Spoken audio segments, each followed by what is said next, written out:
नमस्कार, आदाब, सत श्री अकाल। मैं शिल्पी आप सबका आज के इस पहले वीडियो में, जिसमें हम विज़न की जो टेस्ट सीरीज़ हैं उनको यहाँ पर करेंगे। और ये टेस्ट आपका 1 है, आपने थंबनेल देख ही लिया होगा। और टेस्ट 1 जो है इसमें इंडियन पॉलिटी के बारे में काफ़ी प्रश्नों को पूछा गया है। तो मार्केट में ये काफ़ी सारे इसके टेस्ट आ चुके हैं, तो जो लोग इस तरह से पढ़ना चाहें तो ऐसे भी पढ़ सकते हैं इसको। ठीक है, तो इससे क्या होता है ना कि सुनने से बहुत बार क्या होता है कि चीज़ें और कॉन्सेप्ट क्लियर हो जाता है ना।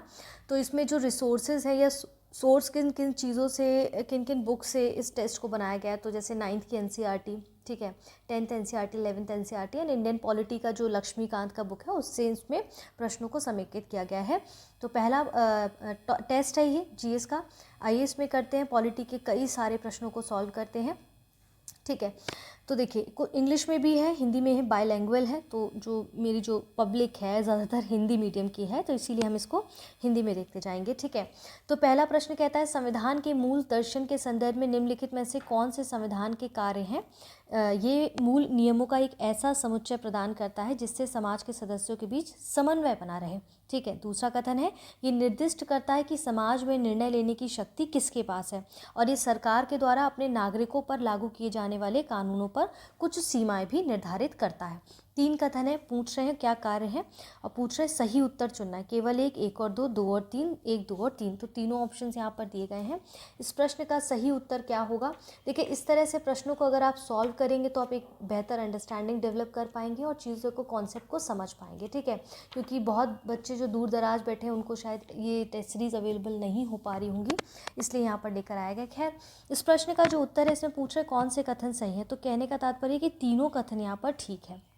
क्यों? क्योंकि देखिए, संविधान को क्या है, व्यापक रूप से किसी भी राष्ट्र, राज्य या सामाजिक समूह के मूल सिद्धांतों, कानूनों के रूप में यहाँ पर डेफिनेशन उनकी दी जाती है, परिभाषित किया जा सकता है। ठीक है, अब संविधान के मूल कार्य क्या है, तो जैसे आप 1-2 चीज़ें देखेंगे कि किसी भी समूह को सार्वजनिक रूप से मान्यता प्राप्त कुछ मूल नियमों की आवश्यकता होती है जिसे समूह के सभी सदस्य जानते हो, ताकि आपस में एक न्यूनतम समन्वय बना रहे। हालांकि ये जो नियम है केवल देखेंगे कि केवल पता ही नहीं होने चाहिए, बल्कि उन्हें लागू भी किया जाना चाहिए। और इसी प्रकार से आप देखेंगे मूल नियमों का जो एक समुच्चय है वो प्रदान करता है जिससे समाज के सदस्यों में एक न्यूनतम समन्वय और विश्वास बना रहे। संविधान ये निर्दिष्ट करता है कि समाज के निर्णय लेने की शक्ति किसके पास है। संविधान ये भी निर्धारित करता है कि सरकार कैसे गठित होगी। क्लियर है? संविधान सरकार द्वारा अपने नागरिकों पर लागू किए जाने वाले कानूनों पर कुछ सीमाएं भी निर्धारित करता है और ये सीमाएं इतनी ज़रूरी होती हैं कि सरकार कभी भी उनका उल्लंघन नहीं कर सकती है। क्लियर है? संविधान सरकार को समाज की आकांक्षाओं को पूरा करने और उनके न्यायपूर्ण समाज की स्थापना के लिए उचित परिस्थितियों का निर्माण करने में भी सक्षम बनाता है। इसीलिए यहाँ पर आप देखेंगे पूछा गया कि संविधान के मूल दर्शन के संदर्भ में जो कथन दिए गए कौन कौन से सही हैं, तो तीनों कथन आपके करेक्ट हो जाते हैं। अगला प्रश्न है, संघ या किसी राज्य के कार्यकलाप से संबंधित सेवाओं और पदों के लिए नियुक्तियां करने में अनुसूचित जातियों, अनुसूचित जनजातियों के सदस्यों के दावों का प्रशासन की दक्षता बनाए रखने की संगति के अनुसार ध्यान रखा जाएगा। ये प्रावधान भारतीय संविधान के किस भाग में उपबंधित किया गया था? भाग 4, भाग 3, भाग 16, ठीक है, भाग 17 में। तो यहाँ पर देखिए, इसमें जो ऑप्शंस दिए गए कह रहे हैं जो अनुसूचित जाति, अनुसूचित जनजातियों के लिए जो कार्यकलाप की बात की गई है वो एक्चुअली में आपके भाग 16 में की गई है। ठीक है, भाग 16 के अंतर की गई है। ठीक है, अब यहाँ पर क्या है, जो 16 की बात कर रहे हैं, 16 में अनुच्छेद है आपका एक 335, उसके अंतर्गत बात की गई है। क्या बात की गई? सेवाओं और पदों के लिए अनुसूचित जातियों, अनुसूचित जनजातियों के दावे, संघ या किसी राज्य के कार्यकलाप से संबंधित सेवाओं और पदों के लिए नियुक्तियां करने में अनुसूचित जाति यानी कि एससी और एसटीज के सदस्यों के दावों का प्रशासन की दक्षता बनाए रखने की जो संगति है उसके अनुसार ध्यान रखा जाएगा। ठीक है, इसीलिए अनुच्छेद 16 जो है उसके भाग 16 के अनुच्छेद 335 के अंतर्गत ये बात कही गई है, इसलिए इस प्रश्न का उत्तर ऑप्शन सी हो जाएगा। ठीक है, अब क्या आप मुझे बता सकते हैं कि भाग 4 क्या कहता है? कमेंट बॉक्स में बताइएगा भाग 4, और भाग 3 क्या कहता है, भाग 17 क्या कहता है, उसको एक बार थोड़ा सा देख लेते हैं। देखिए, प्राथमिक स्तर पर मातृभाषा में शिक्षा की कुछ सुविधाएं होती हैं, जैसे कि हर राज्य के भीतर हर स्थानीय प्राधिकारी भाषाएं अल्पसंख्यक वर्गों के बालकों को शिक्षा में प्राथमिक स्तर पर मातृभाषा में शिक्षा की पर्याप्त सुविधाओं की व्यवस्था करने का प्रयास करता है। ये संविधान के भाग 17 में अनुच्छेद 350A के तहत प्रावधान दिया गया है। अब दो भाग 4 और भाग 3 क्या कहता है आप कमेंट बॉक्स में बताइएगा। इसी प्रकार से आपकी तैयारी और बेहतर हो जाएगी जब सारे डायमेंशंस आप साथ में देखते जाएंगे। तीसरा प्रश्न क्या कहता है, निम्नलिखित में से कौन सी मूल अधिकारों की विशेषताएं हैं? ये व्यक्तिगत स्वतंत्रता और सामाजिक नियंत्रण के बीच संतुलन बनाते हैं। ये मूल अधिकार ऐसे हैं जो निजी व्यक्तियों की मनमानी कार्यवाही के विरुद्ध उपलब्ध हैं। कुछ मूल अधिकार ऐसे हैं जो केवल नागरिकों के लिए उपलब्ध हैं। सभी मूल अधिकार स्वनिष्पादन योग्य हैं। ठीक है, ये स्वनिष्पादन योग्य हैं जो केवल नागरिकों के लिए उपलब्ध हैं और जो निजी व्यक्तियों की मनमानी कार्रवाई के विरुद्ध उपलब्ध हैं और सामाजिक स्वतंत्रता और सामाजिक नियंत्रण के बीच संतुलन बनाते हैं। पूछ रहे कौन से कथन यहाँ पर सही हो सकते हैं? 1 2 3, 2 और 4, 1 और 3, 1 2 3 और 4। ठीक है, तो अब मूल अधिकार की क्या विशेषता है? पहले तो आपको मूल अधिकार पता होना चाहिए। ठीक है, सारे मूल अधिकारों को तो अभी हम नहीं देख सकते। इस प्रश्न के अंतर्गत जो दिए गए उसको समझने का प्रयास करते हैं। जैसे कि मूल अधिकार में से कुछ केवल नागरिकों के लिए उपलब्ध है, जबकि अन्य सभी व्यक्तियों के लिए उपलब्ध है, चाहे वे नागरिक हों, विदेशी लोग हों, यानी कि कानूनी व्यक्ति जैसे नियम और कंपनियां हों। इसलिए कथन यहाँ पर तीसरा आपका सही हो जाता है। पहला और तीसरा आपका पूरा करेक्ट है। अब यहाँ पर कह रहे हैं कि देखिए, अब दूसरा कह रहे हैं कि ये व्यक्तिगत अधिकारों और पूरे समाज के अधिकारों के बीच संतुलन स्थापित करते हैं। ठीक है, संतुलन स्थापित करते हैं। ये संतुलन व्यक्तिगत स्वतंत्रता और सामाजिक नियंत्रण के बीच होता है, इसलिए पहला कथन आपका ठीक हो जाता है। ठीक है, पहला कथन क्या हो जाता है? ठीक हो जाता है। अब यहाँ पर आप देखेंगे कि माफ़ी चाहती हूँ, आपका पहला कथन ठीक है यहाँ पर, क्योंकि दूसरा कथन भी ठीक है। अब समझाते हैं। पहला समझ आया, दूसरा क्या है? ये सभी अधिकार राज्य की मनमानी कार्रवाई के विरुद्ध उपलब्ध है, इसलिए हालांकि इनमें कुछ अधिकार निजी व्यक्तियों की कार्रवाई के विरुद्ध भी उपलब्ध होते हैं, इसलिए दूसरा कथन भी आपका ठीक हो जाता है। ठीक है, अब तीसरा कथन यहाँ पर कह रहे हैं ना, पहला दूसरा तीसरा ठीक है। तीसरा क्यों ठीक है? तो तीसरे के अंतर्गत आप देखेंगे यहाँ पर जो है आप से कहा गया है कि कुछ मूल अधिकार ऐसे हैं जो केवल नागरिकों के लिए उपलब्ध होते हैं। ठीक है, कुछ ऐसे अधिकार हैं जो केवल नागरिकों के लिए उपलब्ध होते हैं और सभी मूल अधिकार स्वनिष्पादन योग्य हैं। ये आपका इनकरेक्ट हो जाता है।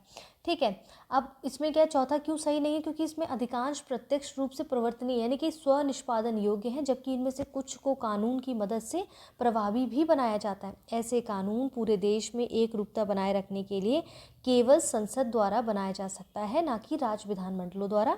ये आर्टिकल 35 आपसे कहता है। इसलिए इस प्रश्न का उत्तर ऑप्शन ए हो जाएगा, पहला, दूसरा और तीसरा। कोई चीज़ ना समझ आए तो आप बेझिझक पूछ सकते हैं। ठीक है, अच्छा आप एक चीज़ बता सकते हैं, जो राष्ट्रीय आपातकाल के दौरान कौन कौन से आर्टिकल हैं जिनको छोड़कर जो निलंबित नहीं होते हैं? ठीक है, कौन कौन से ऐसे आर्टिकल हैं जो निलंबित नहीं होते राष्ट्रीय आपातकाल के दौरान? उन आर्टिकल्स के नाम ज़रा मुझे बताइएगा कमेंट बॉक्स में। ठीक है, अगला प्रश्न क्या कहता है? चौथा प्रश्न आज का क्या है? वो है आपका इसमें आयुष्मान भारत प्रधानमंत्री जन आरोग्य योजना, ये आपकी योजना है आयुष्मान भारत प्रधानमंत्री जन आरोग्य योजना। इसके संदर्भ में निम्नलिखित कथनों पर विचार करें। ये विश्व का सबसे बड़ा सरकार द्वारा वित्त पोषित स्वास्थ्य सेवा कार्यक्रम है। ठीक है, विश्व का सबसे बड़ा। इस योजना के अंतर्गत लाभार्थियों की पहचान सामाजिक, आर्थिक और जातिगत जनगणना 2011 के आधार पर की जाएगी। इसके कार्यान्वयन के लिए राष्ट्रीय स्वास्थ्य प्राधिकरण की NHA नेशनल हेल्थ जो आपका एजेंसी है, ठीक है, प्राधिकरण है, नोडल एजेंसी है ये। तो यहाँ पर क्या है कह रहे कौन से कथन सही होंगे? पहला, दूसरा, दूसरा और तीसरा, पहला और तीसरा, या तीनों सही होंगे? तो देखिए यहाँ पर जो ये योजना है ना, इसके अंतर्गत समझिए क्या क्या है। देखिए राष्ट्रीय प्राधिकरण जो है ये अपनी योजना आयुष्मान भारत प्रधानमंत्री जन आरोग्य योजना के तहत अस्पतालों के प्रदर्शन को मापने और उन्हें ग्रेड देने के लिए एक नई प्रणाली शुरू कर रहा है। इसका उद्देश्य है कि अस्पतालों के द्वारा प्रदान की गई जो सेवाएं हैं उनकी मात्रा की जगह स्वास्थ्य देखभाल सेवाओं के मूल्य आधार पर उनके प्रदर्शन का आकलन करना है। ठीक है, और ये एक जो नई पहल है मूल्य आधारित स्वास्थ्य सेवा की अवधारणा, इसकी शुरुआत करेगी और इसके अंतर्गत भुगतान परिणाम आधारित होगा और इसमें प्रदान किए जाने वाले उपचार की जो गुणवत्ता है, जो क्वालिटी, उसके अनुसार अस्पतालों को भुगतान किया जाएगा। ठीक है, और जो आपकी ये जो अब आप देखेंगे ना ABPMJA जो आपकी योजना है आयुष्मान भारत PMJAY, ये योजना ये केंद्र प्रायोजित स्वास्थ्य बीमा योजना है। तो ध्यान रखना है, केंद्र प्रायोजित है, राज्य प्रायोजित है, तो ये ध्यान रखना है। ठीक है, और ये विश्व का सबसे बड़ा सरकार द्वारा वित्त पोषित स्वास्थ्य सेवा कार्यक्रम है। ये कार्यक्रम 50 करोड़ से ज़्यादा लाभार्थियों को लक्षित करता है, इसलिए कथन एक सही है आपका। ठीक है। ये योजना सेवा के बिंदु पर लाभार्थियों के लिए सेवाओं तक कैशलेस और पेपरलेस पहुंच प्रदान करती है। आप और देखेंगे इस योजना के अंतर्गत लाभार्थी परिवारों की पहचान सामाजिक आर्थिक जातिगत जनगणना के आधार पर की जाती, इसलिए दूसरा कथन भी ठीक है आपका। तीसरा कथन भी ठीक है क्योंकि राष्ट्रीय स्वास्थ्य प्राधिकरण भारत की प्रमुख सार्वजनिक स्वास्थ्य बीमा योजना आयुष्मान भारत प्रधानमंत्री जन आरोग्य योजना का क्रियान्वयन करने के लिए उत्तरदायी शीर्ष निकाय है, इसलिए तीसरा कथन भी ठीक है। ठीक है, अब यहाँ पर तीनों कथन आपके ठीक हो जाते हैं, इसलिए ऑप्शन डी आपका यहाँ पर करेक्ट हो जाएगा। ऑप्शन डी इस प्रश्न का उत्तर होगा, है ना। चलिए आगे बढ़ते। इस तरह से जो योजनाएं हैं ना, जो बहुत महत्वपूर्ण योजनाएं हैं, उनको इसमें कवर किया गया है, ध्यान से पढ़ना है क्योंकि कभी कभी डायरेक्ट ऐसी योजनाएं आपसे पूछ ली जाती हैं।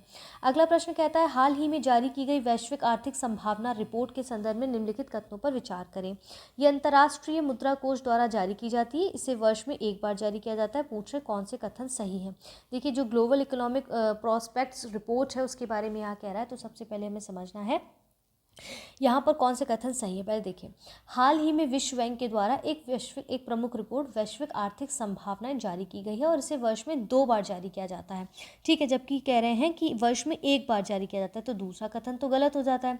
ठीक है, अब ये विश्व बैंक के द्वारा जारी की जाती है, ये कह रहे हैं अंतर्राष्ट्रीय मुद्रा कोष के द्वारा जारी की जाती है, तो दोनों कथन गलत है, तो ना तो एक ना ही दो, इसलिए प्रश्न का उत्तर ऑप्शन डी हो जाएगा। ठीक है, ये रिपोर्ट जो क्या करती है, उभरते बाजारों और विकासशील अर्थव्यवस्थाओं पर विशेष ध्यान केंद्रित करने के साथ वैश्विक आर्थिक विकास संभावनाओं की जांच करती है और 2023 में भारत की विकास दर इसमें 6.6% रहने की संभावना है। ठीक है, और आगे बढ़ते हैं, अगला प्रश्न देखते हैं इसमें क्या है। तो अगला प्रश्न आपका आज का छठा प्रश्न क्या कहता है, ये आपके इंग्लिश में यहाँ पर दिया है, इसका PDF मैं आपको दे दूँगी। फिलहाल यहाँ पर देखते हैं, निम्नलिखित युग्मों पर विचार करें। एक तरफ आपको अनुसूची दी गई है, उसके उपबंध दिए गए हैं। ठीक है, उपबंध मतलब समझ रहे हैं क्या कह रहा है। उपबंध का मतलब यहाँ पर प्रोविजंस क्या क्या है, इनके प्रावधान क्या क्या है, शेड्यूल जो दिए गए हैं उन स्केड्यूल्स। और ठीक है, जैसे चौथी अनुसूची, छठी अनुसूची, 10वीं अनुसूची। अब चौथी अनुसूची, इसके डायरेक्ट पूछ रहे कौन सा कथन सही है, इसमें हमें मिलान करना है, बताना है कौन सा कथन ठीक है। तो देखिए चौथी अनुसूची के अंतर्गत क्या होता है वो हमें समझना है। राज्यों और संघ राज्य क्षेत्रों के लिए राज्यसभा की सीटों के आवंटन से संबंधित है। इसके तहत अनुच्छेद 4 और अनुच्छेद 80 शामिल है, इसलिए आपका पहला कथन यहाँ पर यानी कि ऑप्शन ए मान लें, या फिर हम देखते हैं कि ये वाला तो करेक्ट है। इसके बाद देखते हैं कौन सा सही है। ये वाला आपका पूरी तरह करेक्ट है। आप कह रहे हैं कि अनुसूची छठी अनुसूची क्या कहती है, तो छठी अनुसूची कहती है असम, मेघालय, त्रिपुरा और मिजोरम राज्यों में जनजातीय क्षेत्रों के प्रशासन के बारे में उपबंधों से संबद्ध है, इसलिए युग्म 2 सम्मिलित नहीं है। ठीक है, ये अनुसूचित क्षेत्रों के प्रशासन से नियंत्रण संबंधित है, इसलिए दूसरा वाला छठी जो अनुसूची है वो आपका ये सही नहीं है।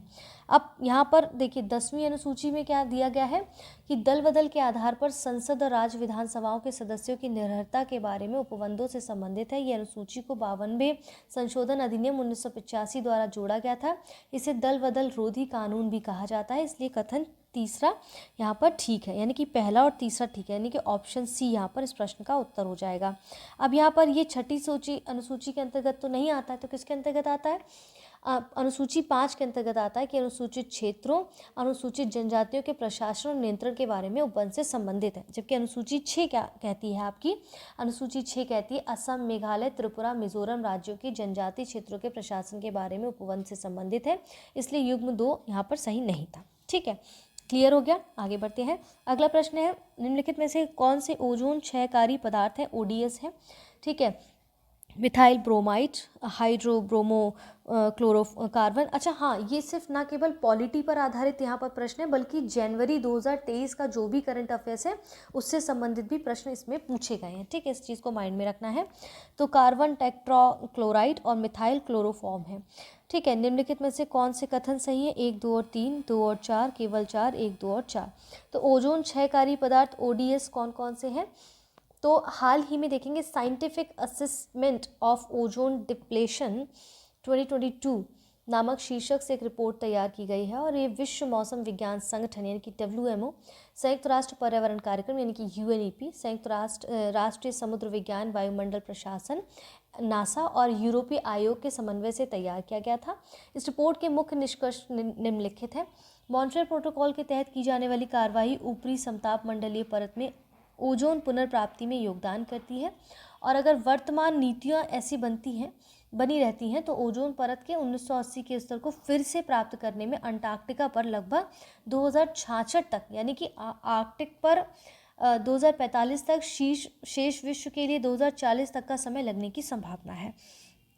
ठीक है, पूछ रहे कौन सा कथन सही है यहाँ पर। तो ओजोन क्षयकारी पदार्थ जो है उसके अंतर्गत कौन कौन शामिल है, तो आप देखेंगे क्लोरोफ्लोरोकार्बन है, उसके अंतर्गत आप देखते हैं क्लोरोफार्बन है, कार्बन है, ब्रोमोफ्लोरोकार्बन है। ठीक है, और अब देखेंगे मिथाइल ब्रोमाइड है, इसलिए पहला कथन भी ठीक है, दूसरा भी ठीक है। कार्बन टेट्राक्लोराइड यानी कि तीसरा कथन भी ठीक है। मिथाइल क्लोरोफॉर्म यानी कि चौथा कथन भी ठीक है। ठीक है, तो इसलिए यहाँ पर इस प्रश्न का उत्तर ऑप्शन डी हो जाएगा। ठीक है, ऑप्शन डी हो जाएगा, पहला, दूसरा, तीसरा और चौथा। अब क्या चीज़ होती है कि ये जो पदार्थ है ना, इनका इस्तेमाल करने के अलग अलग रूप होते हैं, जैसे कि वाणिज्य घरेलू वाहनों में एयर कंडीशनर तथा रेफ्रिजरेटर में यूज़ किया जाता है, एसी के रूप में। ठीक है, फोम प्रक्षोभन यानी कि फोम जो ब्लोइंग है उसके रूप में यूज़ किया जाता है, विद्युत उपकरण के घटकों में यूज़ किया जाता है, औद्योगिक जो विलायक है उनके रूप में किया जाता है, सफाई के लिए जो ड्राई क्लीनिंग के रूप में जो प्रोडक्ट है उनके रूप में यूज़ किया जाता है, एरोसोल स्प्रे प्ररोधकों के रूप में यूज़ किया जाता है। ठीक है, फेमिगेंट्स के रूप में यानी कि धूमक के रूप में इस्तेमाल किया जाता है। तो इनके इस्तेमाल को भी हमें समझना है। ठीक है, इसलिए इस प्रश्न का उत्तर क्या हो जाएगा, ओजोन क्षयकारी पदार्थ कौन कौन से हैं, सारे ही हैं, इसलिए ऑप्शन डी करेक्ट है। 8वां प्रश्न आज का क्या कहता है, तो स्वर्ण सिंह समिति की निम्नलिखित में से कौन सी एक सिफारिश मूल कर्तव्य के तहत संविधान में समाविष्ट की गई है। किसी मूल कर्तव्य का अनुपालन न करने पर जुर्माना लगाने, दंड देने के लिए संसद को सशक्त बनाना, देश की रक्षा करने और ऐसा करने के लिए आह्वान किए जाने पर राष्ट्र की सेवा करने का कर्तव्य है। करों का भुगतान करना नागरिकों का मूल कर्तव्य होना चाहिए। किसी मूल कर्तव्य का अनुपालन न करने पर जुर्माना लगाने, दंड देने वाले किसी भी कानून को किसी भी न्यायालय में प्रश्नगत नहीं किया जाएगा। पूछ रहे कौन से कथन, कौन कौन सी एक सिफारिश जो है स्वर्ण सिंह समिति के अंतर्गत शामिल है, मूल कर्तव्यों के तहत संविधान में समाविष्ट की गई है। ठीक है, तो देखिए यहाँ पर जो है स्वर्ण सिंह समिति की कुछ सिफारिशों को स्वीकार नहीं किया गया, इसलिए उन्हें संविधान में शामिल नहीं किया गया। वो सिफारिशें कौन कौन सी थी जिनको उसमें शामिल नहीं किया गया, पहले वो समझ लीजिए। किसी भी कर्तव्य का अनुपालन न करने और मानने से इनकार करने पर संसद द्वारा ऐसा जुर्माना लगाने यानी पेनल्टी या सजा को लागू करने के लिए प्रावधान किया जा सकता है जिसे वह उपयुक्त समझे, इसलिए पहला कथन यहाँ पर सही नहीं है। ठीक है, इसके बाद अब देखेंगे कि फिर दूसरा क्या है कि इस प्रकार जुर्माने या दंड को लागू करने वाले किसी भी कानून पर किसी भी मूल अधिकार के उल्लंघन के आधार पर या संविधान के किसी अन्य उपबंध की प्रतिकूलता के आधार पर किसी भी न्यायालय पर प्रश्न नहीं उठाया जा सकता, इसलिए ऑप्शन डी भी यहाँ पर करेक्ट नहीं है, बचा बी और सी। ठीक है, बी क्या है कि देश की रक्षा करना, ऐसा करने के लिए आह्वान किए जाने पर राष्ट्र की सेवा करना, संविधान के अनुच्छेद 51A डी के तहत। ठीक है, 51A डी के तहत मूल कर्तव्यों का ये भाग है, इसलिए ऑप्शन बी आपका यहाँ पर पूरी तरह से करेक्ट हो जाता है। इस प्रश्न का उत्तर ऑप्शन बी हो जाएगा। ठीक है, अब सी क्यों सही नहीं था, क्योंकि करों का भुगतान करना भी नागरिक का एक मूल कर्तव्य होना चाहिए, इसलिए कथन सी सही नहीं है। क्लियर है। और ये जो स्वर्ण सिंह समिति की बात कर रहे हैं, ये भारतीय संविधान के जो फंडामेंटल ड्यूटीज़ हैं उनको शामिल करने के सुझाव पर कांग्रेस की सरकार ने 1976 में, ठीक है, 1976 में स्वर्ण सिंह समिति गठित की थी और केंद्र में कांग्रेस की सरकार ने इन सिफारिशों को स्वीकार किया और 1976 में 42वें संविधान संशोधन अधिनियम को लागू किया। इस संशोधन के द्वारा संविधान में एक नया भाग यानी कि भाग 4A को शामिल किया गया। इस नए भाग में केवल एक अनुच्छेद यानी कि अनुच्छेद 51A, ठीक है, फंडामेंटल ड्यूटीज़ इसके अंतर्गत आती है ना, 51A के तहत इसको शामिल किया गया। क्लियर है, कोई कॉन्सेप्ट समझ ना आया हो तो पूछ सकते हैं आप। अगला प्रश्न है, निम्नलिखित में से कौन सा एक केंद्रीय अन्वेषण ब्यूरो की CBI का कार्य नहीं है। बहुत से बच्चे प्रश्न पढ़ते वक्त यहाँ पर गलती करते हैं, तो ध्यान रखना है। पूछा CBI का कौन सा कार्य यहाँ पर दिया गया, वो नहीं है उनमें से। जैसे केंद्र सरकार के कर्मचारियों के भ्रष्टाचार, रिश्वतखोरी और कदाचार के मामलों की जांच करना, बम विस्फोटों, विमानों और जहाज़ों के अपहरण, परमाणु प्रतिष्ठानों और हमलों पर सामूहिक विनाश के हथियारों के उपयोग सहित आतंकवादी हमलों की जांच करना, पेशेवर अपराधियों के संगठित गिरोहों द्वारा किए गए ऐसे गंभीर अपराधों की जाँच करना जिनका राष्ट्रीय और अंतर्राष्ट्रीय विस्तार हो, अपराधों के आंकड़े का अनुरक्षण करना और आपराधिक जानकारी का प्रसार करना है। ठीक है, तो यहाँ पर 4 ऑप्शंस आपको दिए गए हैं, कह रहा है कि कौन से CBI का कार्य नहीं है। ठीक है, आइए उसको देखते हैं। देखिए, CBI की अगर हम स्थापना की बात करें तो 1963 में हुई, पहले तो ये समझना है। ठीक है, गृह मंत्रालय के एक संकल्प के द्वारा की गई थी। बाद में इसे कार्मिक, लोक शिकायत और पेंशन मंत्रालय में स्थानांतरित कर दिया गया और अब इसे संबद्ध कार्यालय का दर्जा दिया गया है। और 1941 में गठित विशेष पुलिस प्रतिष्ठान जो कि सतर्कता मामलों को देखता था, इसका भी सीबीआई में विलय कर दिया गया। और सीबीआई की स्थापना की जो अनुशंसा है वो भ्रष्टाचार की रोकथाम पर संस्थागत संथानम समिति द्वारा की गई थी। और सीबीआई कोई सांविधिक संस्था नहीं है, ये अपनी शक्तियां दिल्ली विशेष पुलिस स्थापना अधिनियम 1946 से प्राप्त करता है। ठीक है, सीबीआई के कार्य अगर हम देखें, ठीक है, कह रहा कौन कौन से कार्य हैं, तो कार्य क्या क्या है, जैसे केंद्र सरकार के कर्मचारियों के भ्रष्टाचार, रिश्वतखोरी, दुर्व्यवहार के मामलों की जांच करना, ये करेक्ट है, इसलिए ऑप्शन ए पहले तो समझ आता है, ये करेक्ट है यहाँ पर, क्योंकि कह रहा है, नहीं माफ़ी चाहती हूँ, ये सही है। ठीक है, इस प्रश्न का उत्तर ये नहीं है, ये तो कथन एकदम ठीक है।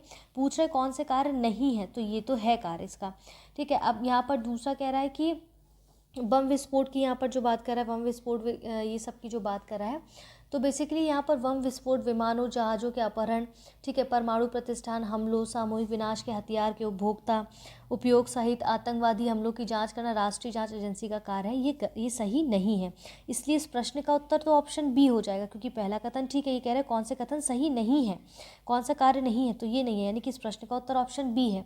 तीसरा भी एकदम करेक्ट है इसका, क्योंकि यहाँ पर देखेंगे भ्रष्टाचार विरोधी एजेंसियां हैं, अलग अलग राज्य पुलिस बलों की गतिविधियों का समन्वय करना है, राज्य सरकार के अनुरोध पर सार्वजनिक महत्व के किसी भी मामले की जांच करना है, पेशेवर अपराधियों की संगठित गिरोहों के लिए ऐसे गंभीर अपराधों की जांच करना, ये सब भी इसके अंतर्गत आता है।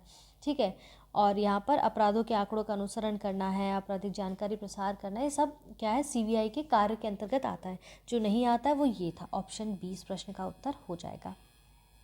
10वां प्रश्न आज का क्या कहता है, अगला प्रश्न क्या है यहाँ पर, हाल ही में सुर्खियों में रहे यूनिवर्सल सीरियल बम यानी कि यूएसबी टाइप सी कनेक्टर के संदर्भ में निम्नलिखित कथनों पर विचार करिए। ये प्रतिवर्तीता के साथ एक दो तरफा कनेक्टर होता है, ये पूर्व के यूएसबी प्रकारों के साथ बैकवर्ड कंपैटिबल नहीं है। कौन से कथन सही है, केवल एक, केवल दो, एक और दो, दोनों, ना तो एक ना ही दो। ठीक है, तो यहाँ पर क्या है कि जो बात कर रहे हैं वो ये है कि यहाँ पर उपभोक्ता मामले जो है खाद्य और सार्वजनिक, ठीक है, उपभोक्ता मामले खाद्य और सार्वजनिक वितरण मंत्रालय के तहत भारतीय मानक ब्यूरो यानी कि BISK ने मोबाइल फ़ोन, लैपटॉप जैसे इलेक्ट्रॉनिक उपकरणों में प्रयोग किए जाने वाले USB type C port, plug और केबल के लिए मानक प्रस्तुत किए हैं। इनका उद्देश्य क्या है कि मार्च 2025 तक देश में बेचे जाने वाले विभिन्न जो इलेक्ट्रॉनिक उपकरण हैं उनके लिए सामान्य चार्जिंग समाधान प्रदान करता है। ठीक है, अब सामान्य चार्जर की आवश्यकता यहाँ पर क्यों बात की जा रही है, ठीक है, तो कह रहा है कि सुर्खियों में universal serial bus type C connector में निम्नलिखित कथनों पर विचार करना है। ठीक है, तो इसके प्रति क्या हुआ, सामान्य चार्जर की आवश्यकता क्यों पड़ रही है, इसके प्रति जो उपभोक्ता कंज्यूमर्स हैं उनके चार्जरों की संख्या में कमी होगी और इस प्रकार से क्या होगा, भारत में ई अपशिष्ट को कम करने में सहायता मिलेगी और प्रौद्योगिकी लॉक इन यानी कि टेक्नोलॉजी लॉक इन जो इफेक्ट है उससे उपभोक्ता एक निर्माता पर निर्भर हो जाता है और इसको कम करने में मदद भी मिलेगी। ठीक है, इसी के साथ साथ आप देखेंगे कि USB प्रकार जो USB टाइप A है जिसका फ्लैट और आयताकार यहाँ पर जो आप देखते हैं आकार होता है, USB टाइप B में कई डिज़ाइन है और लेकिन इनका समन्वय आकार वर्गाकार होता है। USB टाइप C घुमावदार किनारों और एक छोटा आयताकार उपकरण होता है। ठीक है, अब कह रहे हैं इस प्रश्न का उत्तर क्या होगा, तो ऑप्शन सी यानी कि पहला और दूसरा दोनों यहाँ पर करेक्ट है। ये प्रतिवर्तीता के साथ दो तरफा कनेक्टर होते हैं जो टाइप सी कनेक्टर हैं, ये यूनिवर्सल सीरियल बम की बात जो कर रहे हैं यहाँ पर उस संदर्भ में पहला और दूसरा दोनों कथन करेक्ट हो जाएंगे। ठीक है, और यहाँ पर इस तरह से इस प्रश्न का उत्तर ऑप्शन सी हो जाएगा। अगला प्रश्न है 11वां प्रश्न यहाँ पर है, भारतीय संविधान के ऐतिहासिक आधारों के संदर्भ में निम्नलिखित किस अधिनियम ने पहली बार अध्यादेश को शुरू किया। 1892 का भारतीय परिषद अधिनियम, 1861 का भारतीय परिषद अधिनियम, 1919 का भारत सरकार अधिनियम, 1909 का भारत सरकार अधिनियम। तो ये देखेंगे आप कि 1857 में जो महान विद्रोह के बाद क्या हुआ कि ब्रिटिश सरकार ने महसूस किया कि देश के प्रशासन में भारतीयों का सहयोग लेना ज़रूरी है। एसोसिएशन की एक नीति के अनुसरण में ब्रिटिश संसद द्वारा 1861, 1892, 1909 में 3 अधिनियम बनाए गए थे और 1861 का जो भारतीय परिषद अधिनियम है भारत के संवैधानिक और राजनीतिक इतिहास में एक महत्वपूर्ण युगांतकारी घटना है। ठीक है, इस अधिनियम की विशेषताएं क्या क्या थी, किस अधिनियम की बात कर रहे हैं हम यहाँ पर? तो आपका इस प्रश्न कह रहा है कि किस अधिनियम ने पहली बार अध्यादेश शुरू किया था। तो सबसे पहले 1861 का भारतीय परिषद अधिनियम जो है वो आया था। और इस अधिनियम की अगर विशेषताओं की बात करें 1861 की, तो भारतीयों को कानून बनाने की प्रक्रिया से संबद्ध कर, ठीक है, प्रतिनिधि संस्थानों की शुरुआत की गई और वायसराय को कुछ भारतीयों को अपनी विस्तारित परिषद के गैर सदस्यों के रूप में मनोनीत किया जाना चाहिए। इसके बाद इसने बम्बई और मद्रास प्रेसिडेंसी को विधायी शक्तियाँ फिर से प्रदान करके विकेंद्रीकरण की प्रक्रिया शुरू की। और इस अधिनियम ने फिर से क्या किया? बंगाल और उत्तर पश्चिम प्रांतों और पंजाब के लिए नई विधान परिषदों की स्थापना की, ठीक है। और इसने ही वर्ष 1859 में लॉर्ड कैनिंग द्वारा शुरू की गई पोर्टफोलियो प्रणाली की भी मान्यता उसको प्रदान की, ठीक है। और इसने वायसराय को आपातकाल के दौरान विधान परिषद की सहमति के बिना अध्यादेश जारी करने की शक्ति प्रदान की। इसीलिए इस प्रश्न का उत्तर ऑप्शन बी यहाँ पर करेक्ट हो जाता है। क्लियर है? चलिए अब हम आगे बढ़ते हैं। अगला प्रश्न है संविधान के भाग 4, ध्यान दीजिएगा, इसमें वर्णित राज्य की नीति के निर्देशक तत्व किसी भी तरह भाग 3 द्वारा गारंटीकृत मूल अधिकारों को निरस्त या न्यून नहीं कर सकता। दूसरी तरफ उन्हें भाग 3 में निर्धारित मूल अधिकारों के अनुरूप होना चाहिए, इनके पूरक के रूप में कार्य करना चाहिए, लेकिन संविधान संशोधन अधिनियम को लागू करके मूल अधिकारों को संसद द्वारा संशोधित किया जा सकता है। निम्नलिखित में से किस मामले में उच्चतम न्यायालय ने ये व्यवस्था दी थी? तो किसमें? चंपक दोराय राजन मामला, ये गोलकनाथ मामला, केशवानंद भारती मामला, या मिनर्वा मिल्स मामला। देखिए इस प्रश्न का उत्तर जो भी हो, आपको एक चीज़ तो समझ आए कि कौन कौन से मामले किस किस सन में किए गए थे, आए थे, तो यही याद रखिएगा। अभी देखते हैं इस प्रश्न का उत्तर क्या है। ये जो 12वां प्रश्न है क्या कह रहा है?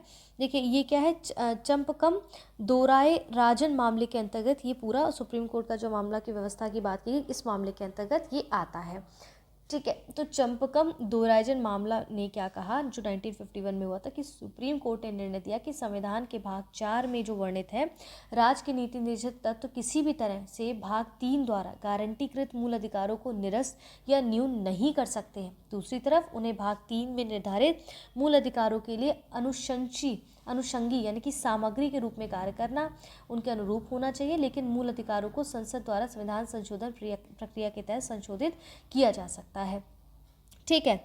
अब यहाँ पर कई सारे मामले दिए गए, चलिए उनको फटाफट एक बार एक नज़र में देख लेते हैं, क्योंकि बहुत बार ऐसे प्रश्न बनते हैं। जैसे गोलकनाथ मामला, इस प्रश्न का उत्तर क्या हो जाएगा? ऑप्शन ए हो जाएगा। जैसे गोलकनाथ मामला क्या है, तो गोलकनाथ मामला पहले तो समझ आया 1967 में हुआ था। इसमें क्या, ये बहुत ही व्यापक एक बड़ा परिवर्तनपूर्ण जो है निर्णय रहा था। इसमें सुप्रीम कोर्ट ने निर्णय दिया कि संसद के किसी भी मूल अधिकार को जो प्रकृति में अनुल्लंघनीय है उसको समाप्त नहीं कर सकता, यानी दूसरे शब्दों में कहें, जो निदेशक तत्वों को लागू करने के लिए मूल अधिकारों में संशोधन नहीं किया जा सकता।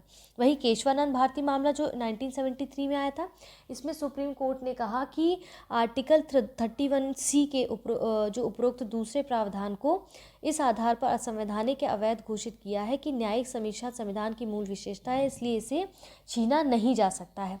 वही मिनर्वा मिल्स मामला जो 1980 में आया था, इसमें सुप्रीम कोर्ट ने व्यवस्था दी कि भारतीय संविधान मूल अधिकारों और निदेशक तत्वों के बीच संतुलन के रूप में है, वे एक साथ सामाजिक क्रांति के प्रति प्रतिबद्धता के आधार का निर्माण करते हैं, वे एक रथ के 2 पहियों के समान हैं और एक दूसरे पर से कम नहीं है, इन्हें एक दूसरे पर पूर्ण प्रधानता देने से संविधान की मूल भावना बाधित हो सकती है, दोनों के बीच एक सामंजस्य और संतुलन संविधान के मूल ढांचे की एक अनिवार्य विशेषता है।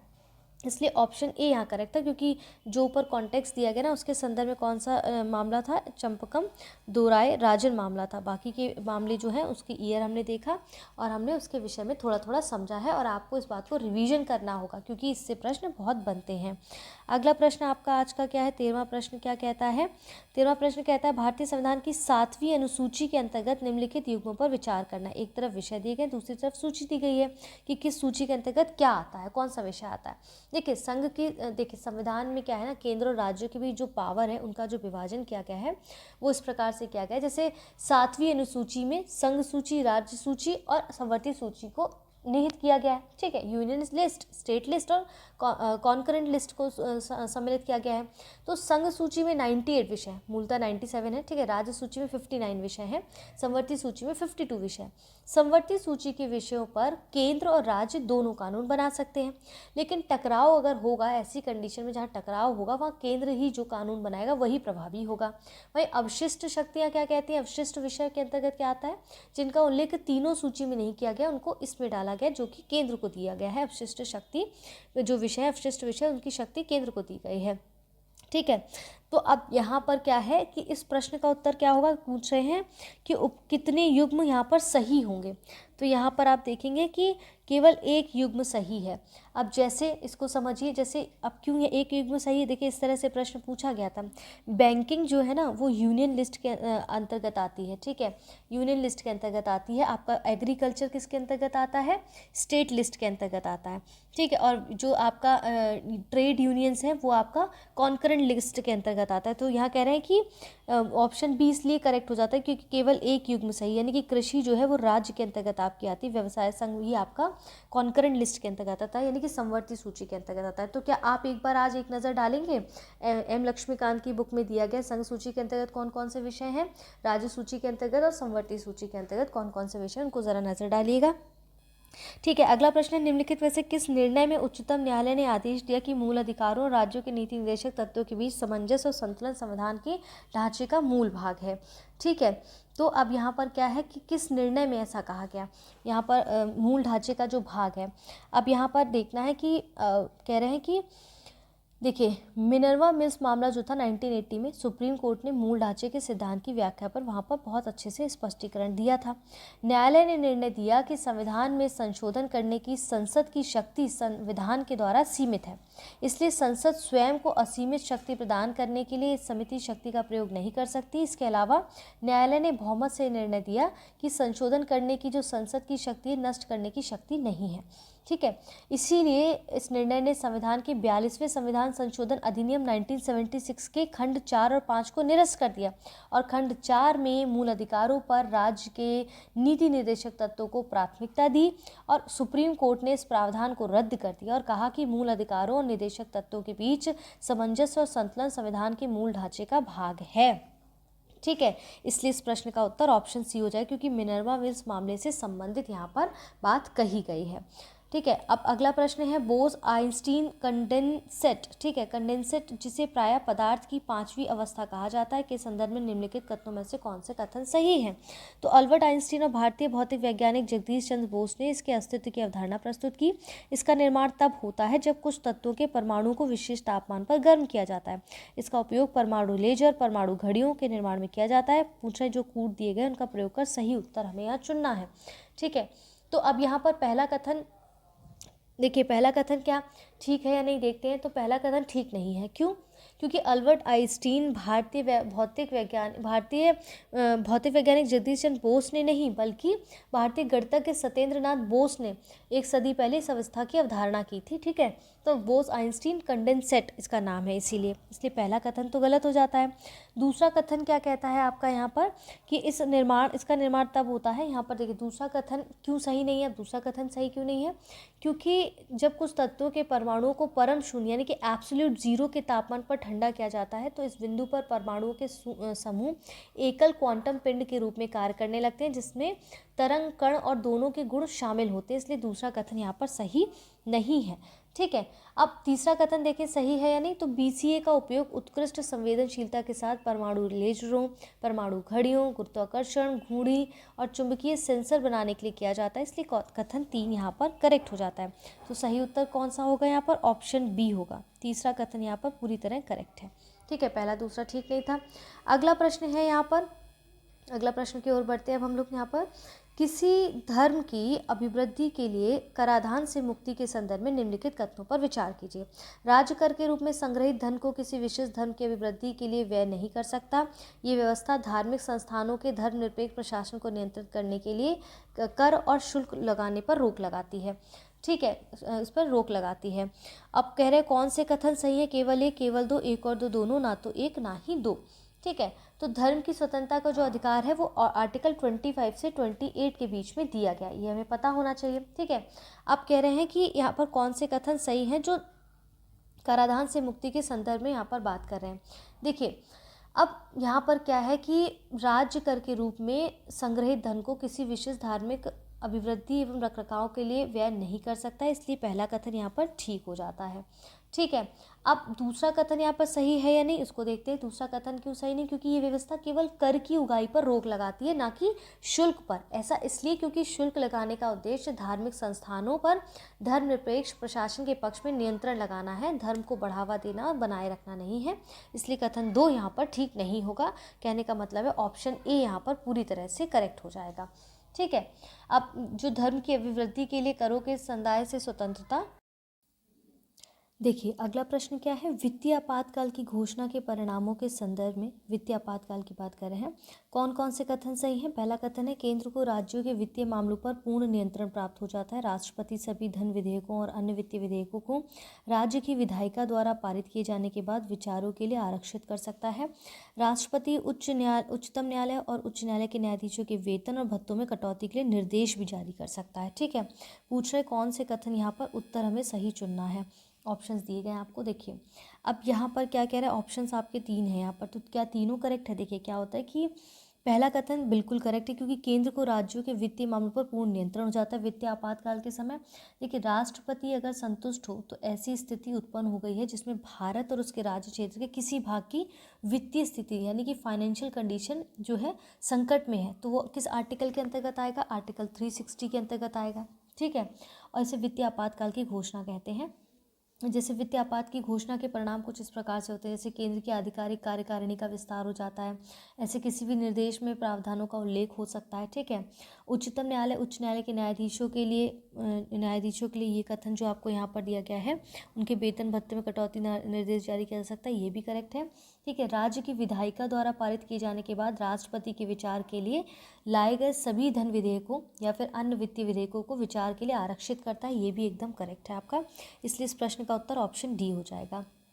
अगला प्रश्न आपका, भारतीय संघ में किसी नए राज्य का प्रवेश करने की शक्ति निम्नलिखित में से किससे प्राप्त है? संसद, राष्ट्रपति, संघ सरकार या फिर सुप्रीम कोर्ट को?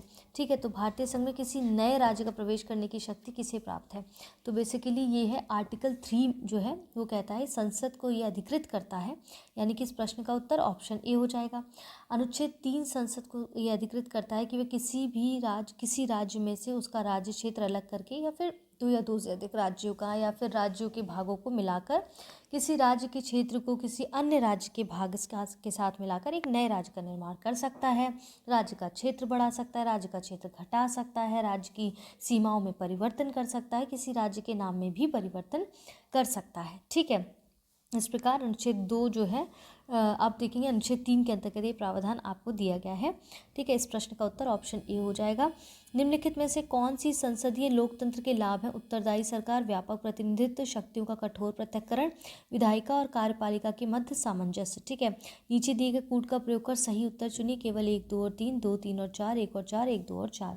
देखिए, यहाँ पर क्या है, कह रहे हैं कि संसदीय लोकतंत्र के लाभ की बात कर रहे हैं। देखिए, लाभ और गुण में सबसे पहले आप देखेंगे विधायिका और कार्यपालिका के मध्य सामंजस्य की बात करता है। ठीक है, उत्तरदायी सरकार की भी बात करता है, वैकल्पिक सरकार की व्यवस्था की भी बात करता है, व्यापक प्रतिनिधित्व की बात करता है। ठीक है, तो इसके बाद आप देखेंगे जैसे संसदीय प्रणाली के कुछ दोष भी हैं। कहने का तात्पर्य कि संसदीय लोकतंत्र के लाभ में अगर हम देखें तो कौन कौन से शामिल होते हैं? उत्तरदायी सरकार होता है, ठीक है, व्यापक आपका प्रतिनिधित्व होता है और विधायिका कार्यपालिका के मध्य सामंजस्य होता है, यानी कि ऑप्शन डी यहाँ पर करेक्ट हो जाएगा। ठीक है, तीसरा शक्तियों का कठोर पृथक्करण की बात नहीं करते हैं। इसके बाद जैसे हमने गुण देखा, लाभ या गुण क्या क्या है वो हमने देखा। इसी तरह से दोष होते हैं, जैसे संसदीय प्रणाली के दोष क्या है? नीतियों की निश्चितता। ठीक है, संसदीय व्यवस्था क्या होती है? दीर्घकालीन नीतियों का निर्माण और कार्यान्वयन के लिए अनुकूल नहीं होती है। ऐसा इसलिए होता है क्योंकि सरकार के कार्यकाल की अनिश्चितता बनी रहती है और इसीलिए सत्तारूढ़ दल में परिवर्तन होने के उपरांत सरकार की नीतियों में भी परिवर्तन हो जाता है, यानी कि अस्थायी सरकार, मंत्रिमंडल की निरंकुशता, शक्तियों के कठोर पृथक्करण के विरुद्ध, ठीक है, अकुशल व्यक्तियों द्वारा सरकार का संचालन करना। इसलिए ऑप्शन डी यहाँ पर आपका करेक्ट हो जाता है। संविधान के निम्नलिखित प्रावधानों में से कौन से राजनीतिक समता सुनिश्चित करता है? वयस्क मताधिकार पर आधारित निर्वाचन, उपाधियों का अंत, निर्वाचक नामावली में शामिल किए जाने के लिए धर्म, वंश, जाति, लिंग, अपात्रता के आधार नहीं है। कौन से कथन यहाँ पर सही है? किसके संदर्भ में? संविधान में प्रावधानों में कौन से राजनीतिक समता सुनिश्चित करता है? देखिए, समता क्या इक्वालिटी की बात करता है, तो समता का मतलब होता है समाज के किसी भी वर्ग के लिए विशेषाधिकार की अनुमति और बिना किसी भेदभाव के हर व्यक्ति के लिए पर्याप्त अवसर या फिर पर्याप्त अवसर का जो है प्रावधान करने से है। और भारतीय संविधान की जो उद्देशिका है, प्रियम्बल है, उसमें भी भारत के सभी नागरिकों को स्थिति और अवसर की समता प्रदान करती है। और इसी प्रोविजन में समता के 3 आयाम शामिल होते हैं, जैसे कि नागरिक, राजनीतिक और आर्थिक। ठीक है, संविधान में कुछ ऐसे उपबंध भी हैं जिनमें राजनीतिक समता का भी प्रावधान है। ठीक है, अब इसीलिए कथन आप देखेंगे तीसरा यहाँ पर करेक्ट हो जाता है। तीसरा करेक्ट क्यों है? क्योंकि कह रहे हैं कि जैसे धर्म, मूल, वंश, जाति, लिंग के आधार पर किसी व्यक्ति को निर्वाचन नामावली में शामिल किए जाने के लिए अपात्र घोषित नहीं किया जाएगा। ठीक है, अपात्र घोषित नहीं किया जाएगा। और इसके बाद आप देखते हैं यहाँ पर कह रहे हैं कि माफ़ी चाहती हूँ, तीसरा ऑप्शन तो सही है ही। ठीक है, इसके साथ साथ यहाँ पर तीसरे का कहने का तात्पर्य है ये तो ठीक है ही। इसके साथ साथ आप देखेंगे कि लोकसभा और राज्य की विधानसभाओं के लिए निर्वाचन वयस्क मताधिकार के आधार पर किए जाएंगे, आर्टिकल 326 कहता है, इसलिए आपका पहला कथन भी ठीक है। ठीक है, अब यहाँ पर दूसरा सही क्यों नहीं है? क्योंकि यहाँ पर उपाधियों का अंत जो है आर्टिकल 18 कहता है और इसलिए यहाँ पर ये सही नहीं है इसके अंतर्गत। ठीक है, इसलिए पहला कथन ऑप्शन ए पहला और तीसरा ठीक है, ये करेक्ट नहीं था। ठीक है, आगे बढ़ते हैं। अगला प्रश्न है आपका, भारत के संविधान की संशोधन प्रक्रिया के संदर्भ में निम्नलिखित कथनों पर विचार करें। संविधान संशोधन विधेयक लोकसभा के मनोनीत सदस्यों द्वारा प्रस्तुत नहीं किया जा सकता। ठीक है, संविधान संशोधन की प्रक्रिया की बात करें, संविधान संशोधन विधेयक जो संविधान के संघीय प्रावधानों में संशोधन से संबंधित है, उनको आधे राज्यों के विधानमंडलों द्वारा विशेष बहुमत से अनुमोदित किया जाना चाहिए। कौन कौन से कथन सही है? केवल एक, केवल दो, एक और दो, दोनों, ना तो एक ना ही दो। ठीक है, आर्टिकल 368 आप देखेंगे, इसमें संविधान के संशोधन अमेंडमेंट की प्रक्रिया का उल्लेख किया गया है। जैसे कि आप समझिए इसको, जैसे कि यहाँ पर कह रहा है ना कि मनोनीत सदस्य द्वारा प्रस्तुत नहीं किया जा सकता, इसको समझना है। विधेयक को किसी मंत्री या गैर सरकारी सदस्य के द्वारा फिर से स्थापित किया जा सकता है। इसके लिए राष्ट्रपति की पूर्व स्वीकृति की आवश्यकता नहीं होती है और लोकसभा का मनोनीत सदस्य मंत्री या गैर सरकारी सदस्य हो सकता है, इसलिए कथन एक सही नहीं था।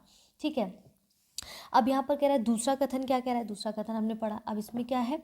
यदि विधेयक संविधान के संघीय प्रावधानों में संशोधन करने से संबंधित है तो इसे आधे राज्यों के विधानमंडलों द्वारा साधारण बहुमत से पारित किया जाना चाहिए और ये बहुमत सदन में उपस्थित सदस्यों के बीच मतदान से होता है, इसलिए कथन 2 भी सही नहीं है। तो इस प्रश्न का उत्तर क्या हो जाएगा? ऑप्शन डी, ना तो 1 ना ही 2। ठीक है, आगे बढ़ते हैं। समता के अधिकार के संदर्भ में निम्नलिखित कथनों पर विचार करें। विधि के समक्ष समता सकारात्मक अवधारणा है, जिसका अर्थ है किसी व्यक्ति के पक्ष में किसी विशिष्ट विशेषाधिकार का अभाव, जहां समान या असमान लोगों के साथ अलग अलग व्यवहार किया जाता है। अनुच्छेद 14 लागू नहीं होता। कौन से कथन सही है? केवल एक, केवल दो, एक और दो, दोनों, ना तो एक ना ही 2। ठीक है, समता का अधिकार, देखिए विधि के समक्ष समता और विधियों का समान संरक्षण की बात कर रहा है ना। आर्टिकल 14 कहता है कि भारत के राज्य क्षेत्र में किसी भी व्यक्ति को विधि के समक्ष समता या विधियों के समान संरक्षण से वंचित नहीं करेगा। हर व्यक्ति, चाहे वह नागरिक हो, विदेशी या अधिकार, सब पर लागू होता है। इसके अलावा व्यक्ति पद में विधिक व्यक्ति यानी कि सांविधिक निगम, कंपनियां, पंजीकृत समितियां और किसी अन्य प्रकार का विधिक व्यक्ति शामिल होता है। ठीक है, ये आर्टिकल 14 के अंतर्गत आपको कहा गया है। आप यहाँ पर क्या कह रहे हैं? हमने देखा कि अब यहाँ पर पहला, देखिए दूसरा कथन जो है आपका वो पूरी तरह से सही है। अभी हमने समझा आर्टिकल 14 क्या कह रहा है। पहला कथन सही है या नहीं, इसको समझिए। विधि के समक्ष समता एक नकारात्मक अवधारणा है और विधियों का समान संरक्षण एक सकारात्मक अवधारणा है। हालांकि दोनों का उद्देश्य विधि, अवसर और न्याय की समानता स्थापित करना है, इसलिए कथन एक सही नहीं है, दूसरा सही है। इसलिए इस प्रश्न का उत्तर ऑप्शन बी हो जाएगा।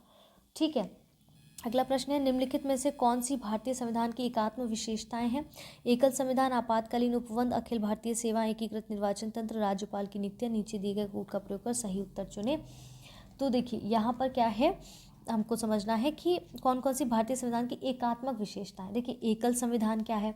तो एकल संविधान जो है, आप देखें भारत के एक संघ होने के बावजूद भारतीय संविधान में बहुत सारी एकात्मक विशेषताएं, जैसे कि एकल संविधान, आपातकालीन उपवन, अखिल भारतीय सेवाएं, राज्यपाल की नियुक्ति, एकीकृत निर्वाचन तंत्र। ठीक है, तो ये सब क्या है आपका, ये सारे जो ऑप्शन है वो हमें यहाँ दिए गए हैं और ये इसके अंतर्गत आते हैं, एकात्मक विशेषताएं हैं, इसलिए इस प्रश्न का उत्तर ऑप्शन डी हो जाएगा। ठीक है, इस प्रश्न का उत्तर क्या हो जाएगा, डी हो जाएगा।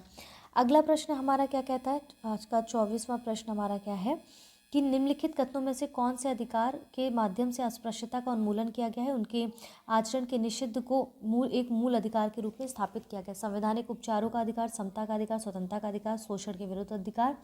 तो देखिए मूल अधिकारों में क्या क्या शामिल है, पहले तो हमें ये समझना है। आर्टिकल 14 to 18 हमारा क्या कहता है, समता का अधिकार बात करता है। ठीक है, स्वतंत्रता का अधिकार आर्टिकल 19 से 22 के अंतर्गत आता है। शोषण के विरुद्ध अधिकार आर्टिकल 23 से 24 है। धर्म की स्वतंत्रता का अधिकार आर्टिकल 25 से 28 तक है।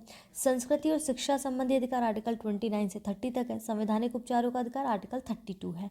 ठीक है, आप कह रहे हैं कि कौन से अधिकार के माध्यम से अस्पृश्यता का उन्मूलन किया गया है और उनके आचरण के निषेध एक मूल अधिकार के रूप में स्थापित किया गया है, तो किसके अंतर्गत, समता का अधिकार। ऐसा क्यों कह रहे हैं, क्योंकि आर्टिकल 14 से 18 के बीच में आप देखेंगे विधि की समक्ष समता, विधियों का समान संरक्षण। आर्टिकल 14 धर्म, मूल वंश, जाति, लिंग और जन्म स्थान के आधार पर विभेद का प्रतिषेध आर्टिकल 15 कहता है, और अस्पृश्यता का अंत और किसी भी रूप से आचरण निषिद्ध आर्टिकल 17 कहता है। इसीलिए आपका ऑप्शन बी यहाँ पर करेक्ट हो जाता है।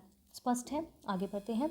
अगला प्रश्न है, राज्य मानवाधिकार आयोग यानी कि SHRC के संदर्भ में निम्नलिखित कथनों पर विचार करें। आयोग के पास मानवाधिकारों का उल्लंघन करने वालों को सजा देने का कोई अधिकार नहीं है।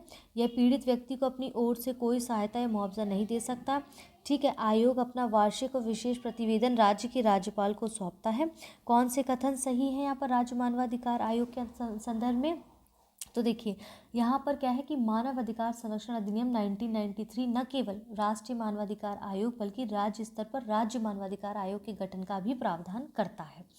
ठीक है, अब क्या कह रहे हैं कि मानवाधिकारों के उल्लंघन करने वालों को सजा देने का कोई अधिकार नहीं होता है और ये पीड़ित व्यक्ति को अपनी ओर से कोई सहायता का मुआवजा नहीं देता है। और यहाँ पर ध्यान देने वाली बात यह है कि आयोग की सिफारिशें जो है ना, वो राज्य सरकार या किसी अन्य प्राधिकरण के लिए बाध्यकारी नहीं है, और इसकी सिफारिशों पर क्या कार्रवाई की गई है इस बारे में आयोग को 1 महीने के अंदर सूचना देना अनिवार्य होता है। इसलिए यहाँ पर पहला कथन तो ठीक है।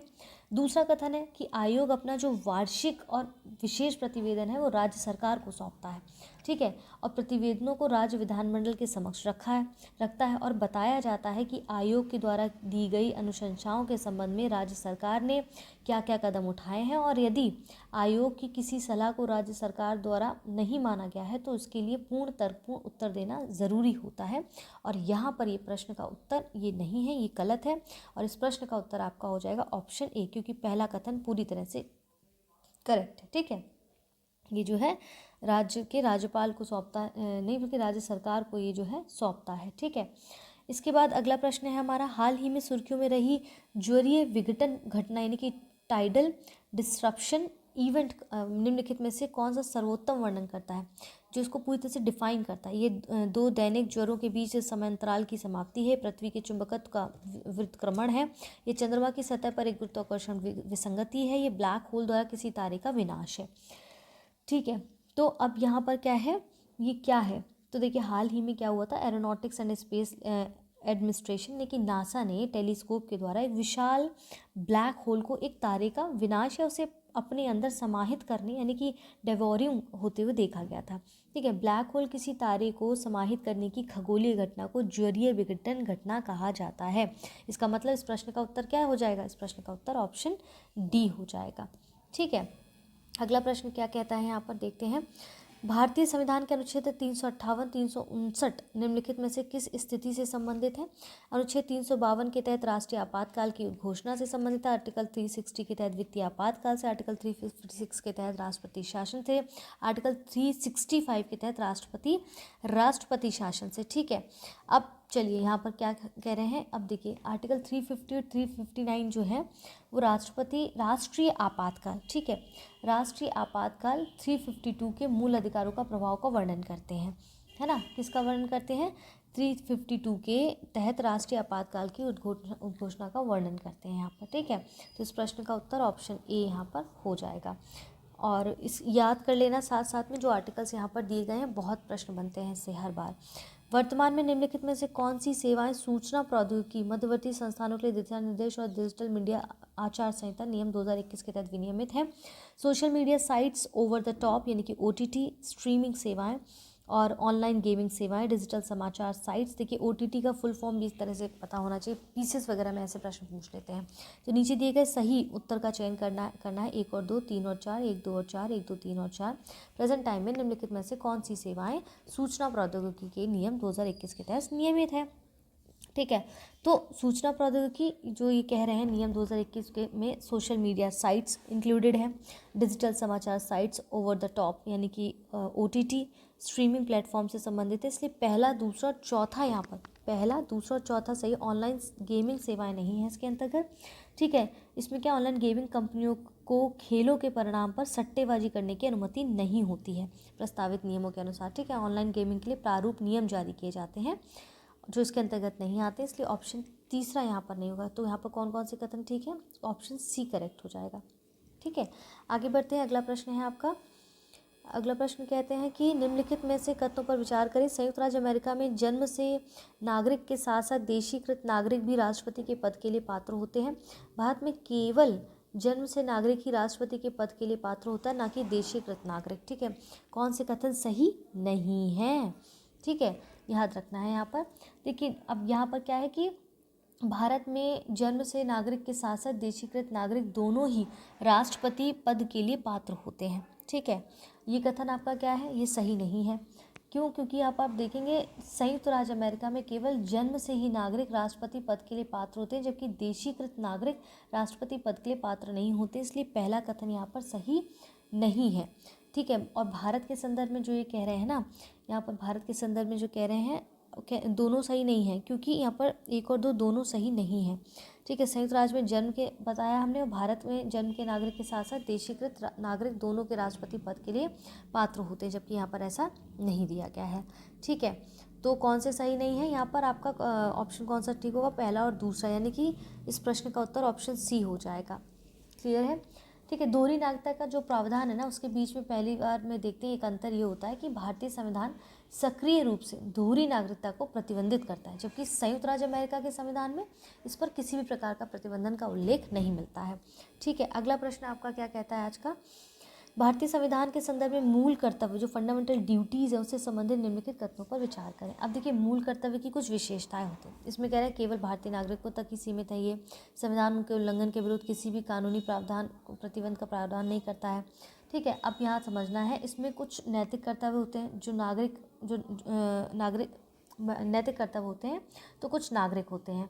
उदाहरण के लिए स्वतंत्रता संग्राम के उच्च आदर्शों का सम्मान एक नैतिक कर्तव्य है, जबकि राष्ट्रीय ध्वज और राष्ट्रगान का आदर करना नागरिक कर्तव्य है। ठीक है, अब यहाँ पर क्या है कि ये जो है जहाँ एक तरफ कुछ मूल अधिकार सभी लोगों के लिए उपलब्ध है, चाहे वे नागरिक हों या विदेशी हों, वहीं दूसरी तरफ मूल कर्तव्य केवल नागरिकों के लिए है, ना कि विदेशों के लिए, इसलिए पहला कथन ठीक है। संविधान में सीधे आप देखेंगे संविधान में सीधे न्यायालय के माध्यम से इनके क्रियान्वयन की कोई व्यवस्था प्रदान नहीं की गई है, या दूसरे शब्दों में कहें तो इनके उल्लंघन के विरुद्ध कोई कानूनी प्रावधान है ही नहीं, इसलिए संसद उपयुक्त विधि द्वारा इनके क्रियान्वयन के लिए स्वतंत्र होती है, इसलिए ऑप्शन दूसरा करेक्ट है। तो इस प्रश्न का उत्तर क्या हो जाएगा यहाँ पर? ठीक है, इस प्रश्न का उत्तर क्या हो जाएगा आपका? ये यहाँ पर केवल नागरिकों के लिए ही होते, ये भी करेक्ट है, ये भी करेक्ट है, इसलिए इस प्रश्न का उत्तर ऑप्शन सी हो जाएगा। ठीक है, क्योंकि दोनों ऑप्शंस करेक्ट हैं। एक्सप्लेन करा है, समझ आ रहा है? कुछ ना समझ आए तो मैसेज करिएगा। निम्नलिखित में से कौन से भारतीय संविधान के भाग 4A के तहत वर्णित मूल कर्तव्य है? देखिए अब यहाँ पर क्या है, 51A आर्टिकल के अनुसार भारत में प्रत्येक नागरिक के कर्तव्य होते हैं। ठीक है, जैसे संविधान का पालन करना, उनके आदर्शों, संस्थानों, राष्ट्रध्वज, राष्ट्रगान का आदर करना। ठीक है, वैज्ञानिक दृष्टिकोण, मानवाधिकार और ज्ञानार्जन में सुधार की भावना का विकास करना, व्यक्तिगत और सामूहिक गतिविधियों के सभी क्षेत्रों में उत्कर्ष की ओर बढ़ने का सतत प्रयास करना, जिससे राष्ट्र निरंतर बढ़ते हुए प्रयत्न और उपलब्धि की नई ऊंचाइयों को छू सके। ठीक है, इसी के साथ साथ आप देखेंगे कि यहाँ पर ये सब चीज़ें हो गई। अब 6 से 14 वर्ष की आयु के बीच एक चीज़ और ध्यान रखना, 6 से 14 वर्ष की आयु के बीच अपने बच्चों को शिक्षा के अवसर उपलब्ध कराना मूल कर्तव्य में इस कर्तव्य को 86 अमेंडमेंट के द्वारा 2002 के माध्यम से इसमें जोड़ा गया था।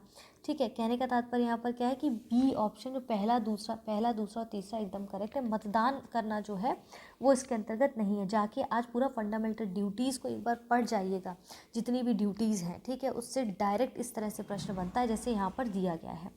अगला प्रश्न आपका क्या कहता है, ठीक है, अब जैसे मैंने बताया ना, पढ़ना है तो कर्तव्य की सूची में मतदान, करों का भुगतान, परिवार नियोजन जैसे महत्वपूर्ण कर्तव्यों को शामिल नहीं किया जाता है। तो पढ़ेंगे तो आप समझ पाएंगे उसको, ठीक है। लक्ष्मीकांत की बुक में प्रॉपर डिटेल में दिया गया है, पढ़ सकते हैं आप। अगला प्रश्न है, निम्नलिखित कथनों पर विचार करिए। राष्ट्रीय आपातकाल की उद्घोषणा को इसके जारी होने की तिथि से 2 महीने के भीतर संसद के दोनों सदनों द्वारा अनुमोदित किया जाना आवश्यक है। यदि संसद के दोनों सदनों द्वारा उसका अनुमोदन किया जाता है तो आपातकाल 6 माह तक जारी रहता है। प्रत्येक 6 माह पर संसद के अनुमोदन द्वारा इसे अनिश्चित काल तक बढ़ाया जा सकता है। कौन से कथन सही हैं? तो यहाँ पर देखिए, पहला कथन जो है ना, इसको समझिए क्यों यहाँ पर सही है कि नहीं।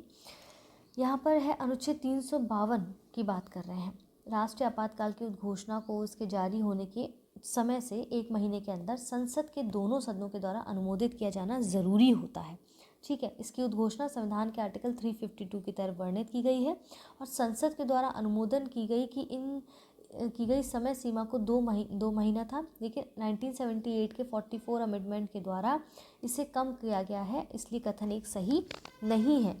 ठीक है, अब दूसरा कथन क्या है? दूसरा है, यदि संसद के दोनों सदनों द्वारा इसका अनुमोदन हो गया हो तो आपातकाल 6 महीने तक जारी रहेगा और हर 6 महीने पर संसद के अनुमोदन द्वारा इसे अनिश्चित काल तक बढ़ाया जा सकता है।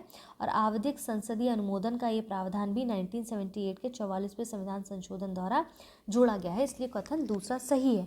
तो इस प्रश्न का उत्तर क्या हो जाएगा? ऑप्शन बी हो जाएगा। क्लियर है? आगे बढ़ते हैं। अगला प्रश्न है, भारत के संविधान के विकास के संदर्भ में निम्नलिखित कौन से संविधान की मूल संरचना का भाग है? तो यहाँ पर देखिए, जो केशवानंद भारती बात सुना होगा आपने, 1973 में आया था, जिसने सुप्रीम कोर्ट ने गोलकनाथ बात इसमें, ठीक है, 1973 में केशवानंद भारती बात, फिर सुप्रीम कोर्ट ने गोलकनाथ बात 1967 में दिया, अपने निर्णय को प्रत्यादिष्ट यानी कि ओवर रूल कर दिया और इसमें 24 अमेंडमेंट अधिनियम 1971 की वैधता को बरकरार रखा और कहा कि संसद को किसी भी मूल अधिकार को सीमित करने या वापस लेने का अधिकार है। साथ ही सुप्रीम कोर्ट ने संविधान की मूल संरचना का एक नया सिद्धांत भी निर्धारित किया। उसके अंदर कई सारे एलिमेंट्स आते हैं, जैसे संविधान की सर्वोच्चता आ गया, भारतीय राजनीति की संप्रभुता, लोकतांत्रिक गणतांत्रिक प्रकृति आ गया, संविधान का पंथ निरपेक्ष चरित्र हो गया, विधायिका, कार्यपालिका, न्यायपालिका के बीच शक्तियों का पृथक्करण हो गया, न्यायिक समीक्षा हो गया, राष्ट्र की एकता, अखंडता, संविधान का संघीय स्वरूप, व्यक्तिगत स्वतंत्रता और गरिमा, संसदीय प्रणाली, विधि का शासन, न्यायपालिका की स्वतंत्रता, ऐसे कई सारे हैं। ठीक है, उनको एक बार देख लेना। मूल जो बेसिक स्ट्रक्चर है ना, उसको ज़रूर देख कर जाइएगा और जितने वाद है ना उसके बारे में ज़रूर पढ़ लीजिएगा। लक्ष्मीकांत से ज़रूर प्रश्न आएगा, इसलिए इस प्रश्न का उत्तर ऑप्शन बी हो जाएगा। पहला, तीसरा और चौथा सरकार की अध्यक्षीय प्रणाली इसके अंतर्गत नहीं आता है। ठीक है, ये मूल संरचना का भाग नहीं है, इसलिए ऑप्शन बी करेक्ट है यहाँ पर। अगला प्रश्न है, निम्नलिखित युग्मों पर विचार करें। एक तरफ विशेषता, दूसरी तरफ उनसे क्या क्या लिया गया है, जैसे कि आयरिश से संविधान से यहाँ पर दिया गया ना, कौन से सही होंगे। देखिए, भारत का शासन अधिनियम 1935 में आया था, उससे क्या क्या संघीय स्वतंत्र और राज्यपाल का कार्यालय, न्यायपालिका, लोक सेवा आयोग, आपातकालीन उपबंध, इसको पढ़ लेना है, रट लेना है इसको, 100% इससे प्रश्न आएगा। यहाँ पर अगर हम बात करें नीति निर्देशक तत्व किससे लिए गए हैं, तो आयरलैंड से लिए गए हैं। ठीक है, राष्ट्रपति का निर्वाचन पद्धति भी आयरलैंड के संविधान से लिया गया है, राज्यसभा के लिए भी सदस्यों का निर्वाचन आयरलैंड के संविधान से लिया गया है। ठीक है, मूल अधिकार आपके संयुक्त राज्य अमेरिका के संविधान से लिए गए हैं। संसद के दोनों सदनों की संयुक्त बैठक या फिर संवर्ती सूची या फिर व्यापार, वाणिज्य और समागम की स्वतंत्रता ऑस्ट्रेलिया के संविधान से ली गई है। ठीक है, और विधि द्वारा स्थापित प्रक्रिया जो है जापान के संविधान से ली गई। कहने का तात्पर्य यहाँ पर क्या है? ऑप्शन सी, यानी कि पहला और तीसरा बिल्कुल करेक्ट है, क्योंकि मूल अधिकार आपके संयुक्त राज्य अमेरिका के संविधान से लिए गए, ना कि फ्रांस के संविधान से। क्या आप बता सकते हैं फ्रांस के संविधान से क्या क्या चीज़ें ली गई हैं? कमेंट बॉक्स में ज़रूर बताइएगा। ठीक है, अगला प्रश्न है, अगला प्रश्न आपका क्या कहता है, निम्नलिखित में से कौन से राज्य के नीति निर्देशक तत्व यानी कि DPSP 42 अमेंडमेंट अधिनियम 1976 द्वारा नहीं जोड़े गए थे? Very important. ठीक है, प्रारंभिक बाल्यावस्था देखभाल और सभी बच्चों को 6 वर्ष की आयु पूरी करने तक शिक्षा उपलब्ध कराना, उद्योगों के प्रबंध में श्रमिकों की भागीदारी को सुनिश्चित करने के लिए कदम उठाना, आय, स्थिति, सुविधा और अवसरों में समानताओं को कम करना है। प्रयोग का सही उत्तर हमें चुनना है यहाँ पर। देखिए अब यहाँ पर क्या है कि समझिएगा इसे कि उद्योगों के प्रबंध में श्रमिकों की भागीदारी को सुनिश्चित करने के लिए कदम उठाना आर्टिकल 43A कहा गया के अंतर्गत है। 1976 में जो ये नीति निर्देशक तत्वों की मूल सूची में 4 नए निदेशक तत्व जोड़े गए थे। ठीक है, उनसे निदेशक तत्वों की राज्य से अपेक्षा रहती है, जैसे कि बच्चों के स्वास्थ्य विकास के लिए अवसरों को सुनिश्चित करना आर्टिकल 39, सामान्य न्याय को बढ़ावा देना, गरीबी को निःशुल्क विधिक सहायता प्रदान करना आर्टिकल 39A, उद्योगों के प्रबंध में श्रमिकों की भागीदारी को सुनिश्चित करने के लिए कदम उठाना आर्टिकल 43A है। ठीक है, 44 अमेंडमेंट क्या कहता है, 42 को समझा। 44 अमेंडमेंट जो 1978 में आया था वो निदेशक तत्व को जोड़ा गया है जो राज्य से अपेक्षा रखता है कि वह आय, प्रतिष्ठा, सुविधाओं और अवसरों में असमानताओं को कम करता है, आर्टिकल 38 कहता है। ठीक है, इसके बाद यहाँ पर क्या है, ऑप्शन सी आपका देखा जाए तो करेक्ट होगा, दूसरा इसके अंतर्गत नहीं आता है। ठीक है, दूसरा इसका यानी कि उद्योगों के प्रबंध में श्रमिकों की भागीदारी को सुनिश्चित करने का कदम इसके अंतर्गत नहीं जोड़ा गया है, पहले और तीसरे को जोड़ा गया है। ठीक है, तो यहाँ पर क्या है कि इसको हमने समझा ना। और फिर ये जो आपके 42 अमेंडमेंट है, 44 अमेंडमेंट है, 86 अमेंडमेंट है, 97 अमेंडमेंट है, इस तरह के कुछ खास इंपॉर्टेंट अमेंडमेंट्स जो हैं उनको पढ़ के जाइएगा। भारत सरकार अधिनियम 1935 के संदर्भ में निम्नलिखित कथनों पर विचार करें। ठीक है, इस अधिनियम की विशेषता क्या थी, इसमें अखिल भारतीय संघ की स्थापना की, इसने प्रांतों यानी कि राज्यों और रियासतों को एक प्रकार की नई तरह माना गया और अधिनियम ने केंद्र और इकाइयों के बीच 3 सूचियों के आधार पर शक्तियों का बंटवारा किया, जैसे संघीय सूची, राज्य सूची और संवर्ती सूची, इसलिए पहला कथन यहाँ पर ठीक है। ठीक है, अब यहाँ पर कह रहे हैं कि इसने 11 प्रांतों में से 6 में द्विसदनीय व्यवस्था प्रारंभ की। ठीक है, और इस प्रकार बंगाल, बम्बई, मद्रास, बिहार, संयुक्त प्रांत और असम में द्विसदनीय विधान परिषद और विधानसभा बन गई। हालांकि इस पर कई प्रकार के प्रतिबंध थे, इसलिए ऑप्शन 2 सही नहीं है। ठीक है, पहला कथन ठीक है आपका, तो ऑप्शन ए यहाँ पर करेक्ट हो जाता है। अगला प्रश्न क्या कहता है आज का आपका, देखते हैं। भारत में संवैधानिक अपकृत्य के संदर्भ में निम्नलिखित कथनों पर विचार कीजिए। इस भारत में ऐसा कोई विधान नहीं है जो राज्य के कर्मचारियों द्वारा किए गए अपकृत्यों के लिए राज्य के उत्तरदायी को शासित करता है। न्यायालय ऐसे मामलों में पीड़ित को आर्थिक मुआवजा दे सकता है। कौन से कथन सही है यहाँ पर, तो यहाँ पर आप देखेंगे कि दोनों कथन आपके पूरी तरह से करेक्ट हो जाते हैं। ठीक है, ऑप्शन सी यहाँ पर करेक्ट है। ठीक है, अब इसके बाद अगला प्रश्न आपका क्या कहता है, निम्नलिखित विश्व के प्रचलित विभिन्न राजनीतिक व्यवस्थाओं के संदर्भ में निम्नलिखित में से कौन सी लोकतंत्र की विशेषता है। लोकतंत्र में अंतिम निर्णय लेने की शक्ति जनता द्वारा निर्वाचित लोगों में निहित होनी चाहिए। चुनाव में सत्तारूढ़ दल को हराने के भी निष्पक्ष अवसर होने चाहिए। प्रत्येक वयस्क नागरिक का एक वोट होना चाहिए और प्रत्येक वोट का एक मूल्य होना चाहिए। सरकार विधियों विनियमों द्वारा सीमित नहीं होती है। सही उत्तर को हमें यहाँ पर चुनना है। ठीक है, तो लोकतंत्र सरकार का एक रूप होता है जिसमें शासक लोगों द्वारा चुने जाते हैं। और लोकतंत्र की विशेषता में क्या क्या शामिल है, जैसे सदन की स्वतंत्रता, संघ बनाने संपत्ति का अधिकार, धर्म और भाषण की स्वतंत्रता, समावेशिता, समानता, नागरिकता, शासितों की सहमति, मतदान अधिकार, जीवन और स्वतंत्रता के अधिकार। ठीक है, लोकतंत्र में एक्चुअली अंतिम निर्णय लेने की जो शक्ति है ना वो जनता द्वारा निर्वाचित लोगों के पास होनी चाहिए, इसलिए पहला कथन यहाँ पर पूरी तरह से ठीक हो जाता है। ठीक है, इसके बाद दूसरा कथन यहाँ पर ये भी सही है, क्योंकि लोकतंत्र में सत्तारूढ़ दल को अगर आप देखेंगे विपक्षी दलों पर कोई लाभ या वरीयता नहीं मिलनी चाहिए और जनता की इच्छा अनुसार सत्तारूढ़ दल को चुनाव हराने के उचित अवसर होने चाहिए। दूसरा कथन भी ठीक है। ठीक है, अब इसके बाद क्या है, लोकतंत्र में राजनीतिक समानता पर जोर दिया जाता है और प्रत्येक वयस्क नागरिक के पास एक वोट होना चाहिए और प्रत्येक वोट का एक मूल्य होना चाहिए, इसलिए तीसरा कथन भी ठीक है। अब कह रहे हैं कि लोकतंत्र में कानून की नज़र में सभी को समान होना चाहिए, लोगों के अधिकारों की रक्षा की जानी चाहिए और संवैधानिक कानून और नागरिकों के अधिकारों द्वारा निर्धारित सीमाओं के भीतर एक लोकतंत्र सरकार का शासन होना चाहिए, इसलिए चौथा कथन यहाँ पर सही नहीं है। और कह रहे कौन कौन से कथन ठीक है यहाँ पर, तो हमारा पहला, दूसरा और तीसरा ऑप्शन सी करेक्ट हो जाएगा। ठीक है, अगला प्रश्न क्या कहता है यहाँ पर, अगला प्रश्न, भारतीय संविधान में निहित राज्य के नीति निर्देशक तत्वों के तहत निम्नलिखित कथनों पर विचार करें। बच्चों के स्वस्थ विकास के लिए अवसरों को सुरक्षित करना, कृषि को आधुनिक और वैज्ञानिक आधार पर संगठित करना, गोवध पर रोक, सहकारी समितियों का प्रचार करना। ठीक है, इसमें कह रहे हैं जो DPSPs हैं उनमें से कौन से उदारवादी बौद्धिक सिद्धांत पर आधारित हैं। ठीक है, तो उदारवादी बौद्धिक सिद्धांत में इन तत्वों को शामिल किया गया है। ठीक है, जैसे हमने देखा कि भारत के समस्त राज्य क्षेत्र में नागरिकों के लिए एक समान सिविल संहिता होना, आर्टिकल 44 कहता है। ठीक है।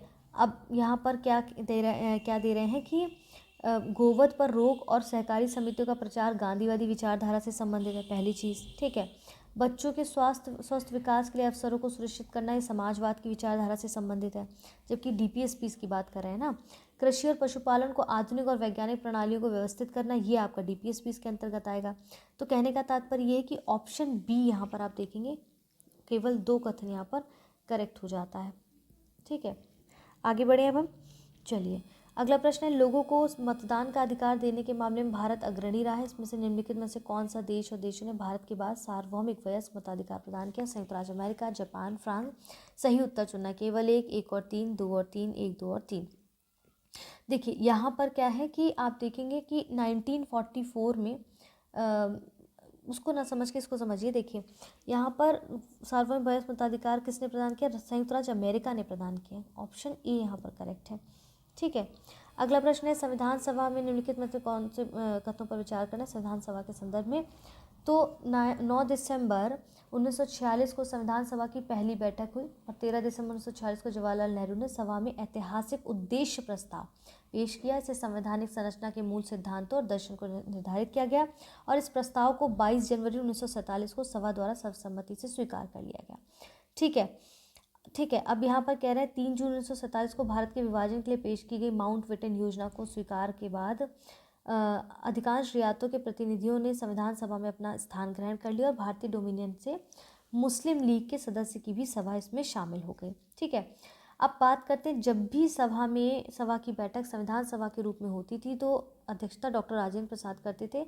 जब बैठक बतौर विधायिका होती थी तो इसकी अध्यक्षता जीवी मावलंकर करते थे, इसलिए कथन एक सही नहीं है। ठीक है, संविधान सभा में राष्ट्रगान राष्ट्रगीत को 1947 में अपनाया गया था। तो देखिए 24 जनवरी 1950 को राष्ट्रगान अपनाया गया, 24 जनवरी 1950 को राष्ट्रगीत को अपनाया गया, इसलिए दूसरा कथन सही नहीं है। कहने का तात्पर्य यहाँ पर यह ऑप्शन डी, ना तो 1 ना ही 2 कथन यहाँ पर करेक्ट है। ठीक है, अगला प्रश्न है यहाँ पर, राष्ट्रीय अनुसूचित जनजाति आयोग यानी NCST के संदर्भ में निम्नलिखित कथनों पर विचार करें। इस आयोग के सदस्यों की सेवा शर्तें और कार्यकाल संसद द्वारा निर्धारित किया जाता है। मूल संविधान में अनुसूचित जनजातियों के लिए एक अलग राष्ट्रीय आयोग का प्रावधान नहीं था। कौन से कथन सही है? तो देखिए यहाँ पर कौन से कथन सही होंगे इसको हम देख लेते हैं। देखिए क्या हुआ था कि यहाँ पर अनुसूचित जनजातियों के हितों की अधिक प्रभावी ढंग से रक्षा करने के लिए एक प्रस्ताव रखा गया कि राष्ट्रीय अनुसूचित जाति आयोग और अनुसूचित जनजाति आयोग का विभाजन कर दिया जाए ताकि दोनों के लिए अलग अलग आयोग की सिफारिश की जाए। ठीक है, इसकी स्थापना 2003 के 89th अमेंडमेंट अधिनियम के द्वारा की गई थी और इसके लिए संविधान के आर्टिकल 338 में संशोधन किया गया और एक नया अनुच्छेद जो कि 338 जोड़ा गया, इसलिए कथन यहाँ पर आप देखेंगे दूसरा जो है सही है। ठीक है, पहले नहीं था। ठीक है, अब 2004 में क्या हुआ? यहाँ पर 2004 में संयुक्त राष्ट्रीय अनुसूचित जनजाति आयोग अस्तित्व में आया और एक अध्यक्ष, एक उपाध्यक्ष और 3 अन्य सदस्य होते थे। उन्हें राष्ट्रपति द्वारा उनके हस्ताक्षर, मुहर सहित आदेश द्वारा नियुक्त किया जाता था। उनकी सेवा शर्तों का कार्यकाल भी राष्ट्रपति द्वारा निर्धारित किए जाते थे, इसलिए पहला कथन सही नहीं है। कौन सा कथन सही हो जाएगा? ऑप्शन बी करेक्ट है एकदम। ठीक है, तीसरा अगला प्रश्न है, निम्नलिखित में से कौन सी किसी बैंक को भारत में घरेलू प्रणालीगत महत्वपूर्ण बैंक के रूप में नामित किया? वित्त मंत्रालय, भारतीय रिजर्व बैंक, भारतीय बैंक संघ, भारतीय प्रतिभूति विनियामक बोर्ड। ठीक है, तो यहाँ पर आप देखेंगे यहाँ पर क्या है, भारतीय रिजर्व बैंक की बात की जाए तो हाल ही में भारतीय रिजर्व बैंक ने घोषणा की कि भारतीय state bank, ICICI bank, HDFC bank को 2023 तक भारत में घरेलू प्रणालीगत महत्वपूर्ण बैंकों के रूप में जारी रखा जाएगा, इसलिए इस प्रश्न का उत्तर ऑप्शन बी हो जाएगा। ठीक है, अगला प्रश्न है, निम्नलिखित में से कौन से अधिकार प्राण और दैहिक स्वतंत्रता के संरक्षण के अधिकार का हिस्सा है? किसी राज्य से बाहर न निकाल जाने का अधिकार, विदेश यात्रा करने का अधिकार, मौन रहने की स्वतंत्रता, पहाड़ी क्षेत्रों में सड़क का अधिकार। इसमें प्रयोग कर सही उत्तर चुनना है हमें, केवल 3 और 4, 1 और 3, 1, 2 और 4, 1, 2, 3 और 4। ठीक है, अब यहाँ पर क्या है कि अनुच्छेद 21 में घोषणा की गई कि विधि द्वारा स्थापित प्रक्रिया के अलावा किसी भी अन्य प्रकार से किसी अन्य व्यक्ति को उसके जीवन या दैहिक स्वतंत्रता से वंचित नहीं किया जाएगा। यह अधिकार जो है आप देखेंगे भारत के नागरिकों और विदेशी नागरिकों दोनों को प्राप्त होते हैं। ठीक है, और आर्टिकल 21 के हिस्से के रूप में कुछ अधिकारों की घोषणा की गई, जो काफ़ी सारे अधिकार हैं, लेकिन समझना ये है कि किसी राज्य से बाहर ना निकले जाने का अधिकार, ये विकल्प आपका एक करेक्ट है, ठीक है। विदेश यात्रा करने का अधिकार, ये भी ठीक है। इसके बाद पहाड़ी क्षेत्रों में सड़क का अधिकार, ऑप्शन 4, ये भी ठीक है, ठीक है। अब यहाँ पर कह रहा है कौन से कथन सही होंगे। इसके बाद है यहाँ पर आप देखेंगे मौन रहने की स्वतंत्रता, ये अधिकार आपका इसके अंतर्गत नहीं आता है। पहला, दूसरा और चौथा कहाँ दिख रहा है? ऑप्शन सी के अंतर्गत दिख रहा है, ठीक है। आगे देखते हैं, आगे क्या अगला प्रश्न है आपका, ऑप्शन 45। शिक्षा के अधिकार के संदर्भ में निम्नलिखित कथनों पर विचार करना, कौन से कथन सही है। देखिए, अब यहाँ पर क्या है कि आप देखेंगे कि इसे शिक्षा का अधिकार आरटी अधिनियम पारित होने के बाद जोड़ा गया था, तो ये सही है कि नहीं है? देखिए, ये सही नहीं है, क्योंकि आर्टिकल 21 के अनुकरण में संसद ने बच्चों को निःशुल्क और अनिवार्य शिक्षा का अधिकार अधिनियम 2009 अधिनियमित किया। इस अधिनियम के तहत ये प्रोविजन किया गया, यानी कि प्रावधान किया गया कि 14 वर्ष की आयु तक के हर बच्चे को संतोषजनक और समुचित गुणवत्ता वाली पूर्णकालिक, ठीक है, पूर्णकालिक प्रारंभिक शिक्षा एक ऐसे औपचारिक विद्यालय जिसमें से कि अनिवार्य परिपाटियों और मानकों का पालन किया जाता हो में प्राप्त करने का अधिकार है, इसलिए ऑप्शन ए सही नहीं है, ठीक है। तो ये तो कथन सही नहीं है। अब दूसरा यहाँ पर कथन जो है ऑप्शन बी क्या है, इस संशोधन से पहले भी संविधान के भाग 4 के अनुच्छेद 45 में बच्चों के लिए निःशुल्क और अनिवार्य शिक्षा का प्रावधान था, इसलिए दूसरा कथन भी ठीक नहीं है। तीसरा कथन ठीक है या नहीं, इसको समझिए। हालांकि निदेशक तत्व होने के कारण ये न्यायालयों के द्वारा लागू करने योग्य नहीं है और अब इस संबंध में न्यायिक हस्तक्षेप की गुंजाइश है, और इस संशोधन ने नीति निर्देशक तत्वों में अनुच्छेद 45 की विषय वस्तु को बदल दिया है और अब इसमें लिखा है कि राज्य 6 वर्ष की आयु पूरी होने तक सभी बच्चों के लिए बचपन की देखभाल और शिक्षा प्रदान करने का प्रयास करेगा, इसलिए ऑप्शन सी भी सही नहीं है, ठीक है। अब इसके बाद ये जो प्रावधान है केवल प्राथमिक शिक्षा को मूल अधिकार बनाता है, उच्च शिक्षा को नहीं, इसको समझिए। देखिए, आर्टिकल 21A में कहा गया है कि राज्य 6 से 14 वर्ष तक की आयु के बच्चों को निःशुल्क और अनिवार्य शिक्षा उपलब्ध कराएगा, इसका निर्धारण राज्य करेगा, और इस प्रकार ये प्रोविजन केवल प्रारंभिक शिक्षा को मूल अधिकार बनाता है, ना कि उच्च या व्यावसायिक शिक्षा को, इसलिए ऑप्शन डी यहाँ पर सही है, ठीक है। तो कौन सा सही है? ऑप्शन डी करेक्ट है यहाँ पर। ये दुनिया के सबसे सक्रिय ज्वालामुखियों में से एक है जिसमें हाल ही में पुनः विस्फोट हुआ। ये दुनिया के सबसे बड़े सक्रिय ज्वालामुखी मौना लोआ के पास अवस्थित है। उपयुक्त परिच्छेद में निम्नलिखित में से किस ज्वालामुखी का वर्णन किया जा रहा है? माउंट किलाउला, ठीक है, किलाउआ, और इसके बाद mount Stromboli, mount Vesuvius, mount Etna. देखिए, हाल ही में क्या हुआ है, हवाई द्वीप पर स्थित एक जो है किलाउआ नामक ज्वालामुखी का विस्फोट हुआ है, ठीक है। तो किलाउआ ज्वालामुखी है वो सक्रिय शील्ड ज्वालामुखी है। शील्ड ज्वालामुखी से कम श्यानता वाले मैग्मा का उद्धार होता है और इसलिए इस प्रकार के ज्वालामुखी की ढाल जो है मंद होती है, ठीक है। ऑप्शन ए यहाँ पर इस प्रश्न का करेक्ट आंसर होगा, ठीक है। विश्व का सबसे सक्रिय ज्वालामुखी पिंड है ये किलाउआ को माउंट किलाउआ भी कहा जाता है और ये ज्वालामुखी यूएस के हवाई राज्य के हवाई द्वीप के दक्षिण पूर्वी भाग पर अवस्थित है, ठीक है। अब इसमें देखिए, और जैसे यहाँ पर है माउंट स्ट्रेम्बोली, ठीक है, ये इटली के 4 सक्रिय ज्वालामुखी में से एक है। माउंट वेसुवियस, ये आपका इटली के कैंपानिया में नेपल्स की खाड़ी में स्थित है, स्ट्रेटो ज्वालामुखी है। माउंट एटना या एटना ज्वालामुखी जो है वो ये मेसिना या कैटोनिया शहरों के बीच कैटेनिया की मेट्रोपॉलिटन सिटी में सिसली, इटली के पूर्वी तट पर स्थित एक सक्रिय स्ट्रेटो ज्वालामुखी है, ठीक है। कहने का मतलब यहाँ पर ऑप्शन ए करेक्ट है, बाकी के बारे में मैंने आपको बता दिया है। अगला प्रश्न अनुच्छेद 352 के तहत अब तक की गई राष्ट्रीय आपातकाल की उद्घोषणा के संदर्भ में निम्नलिखित कथनों पर विचार करें। राष्ट्रीय आपातकाल की उद्घोषणा अब तक 2 बार की गई है। राष्ट्रीय आपातकाल की पहली उद्घोषणा नॉर्थ ईस्ट फ्रंटियर एजेंसी में चीनी आक्रमण के कारण अक्टूबर 1962 में की गई थी। राष्ट्रीय आपातकाल की दूसरी उद्घोषणा 1975 में की गई थी। कौन से कथन सही हैं? केवल 1, केवल 2 और 3, केवल 2, केवल 1 और 2, ठीक है। तो इस प्रश्न का उत्तर जो है यहाँ पर क्या होगा उसको समझ लेते हैं। देखिए, यहाँ पर क्या है, भारत में अब तक 3 बार 1962, 1971, 1975 में राष्ट्रीय आपातकाल की घोषणा की गई थी, इसलिए पहला कथन तो ठीक नहीं है क्योंकि 3 बार की गई है, ठीक है। पहली उद्घोषणा अक्टूबर 1962 में नॉर्थ ईस्ट फ्रंटियर एजेंसी यानी कि वर्तमान अरुणाचल प्रदेश में चीनी आक्रमण के कारण की गई थी, दूसरा कथन ठीक है, ठीक है। इसके बाद है आप देखेंगे कि यहाँ पर देखेंगे दूसरी उद्घोषणा दिसंबर 1971 में पाकिस्तान के आक्रमण के फलस्वरूप की गई थी। आपातकाल 1975 के प्रभावी था, इसलिए तीसरा कथन भी ठीक नहीं है। तो आपने देखा दूसरा कथन सिर्फ यहाँ ठीक है, तो ऑप्शन सी करेक्ट हो जाएगा केवल। ठीक है, अगला प्रश्न यहाँ पर क्या है देख लेते हैं। वैश्विक जोखिम धारणा सर्वेक्षण पर आधारित वार्षिक रिपोर्ट वैश्विक जोखिम रिपोर्ट 2023 हाल ही में किस संस्था के द्वारा जारी की गई है? विश्व बैंक, विश्व आर्थिक मंच, आपदा जोखिम न्यूनीकरण के लिए संयुक्त राष्ट्र कार्यालय, जर्मन वॉच।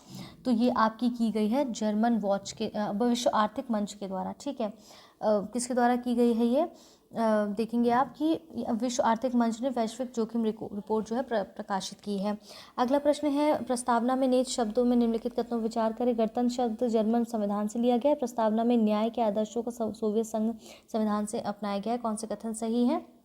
तो देखिए ये जो है आप देखेंगे उद्देशिका में आप देखते हैं सामाजिक, आर्थिक और राजनीतिक न्याय, विचार, अभिव्यक्ति, विश्वास, धर्म, उपासना की स्वतंत्रता, प्रतिष्ठा, अवसर की समानता, उन सब में व्यक्ति की गरिमा, राष्ट्र की एकता, अखंडता सुनिश्चित करने वाली बंधुता बढ़ाने के लिए।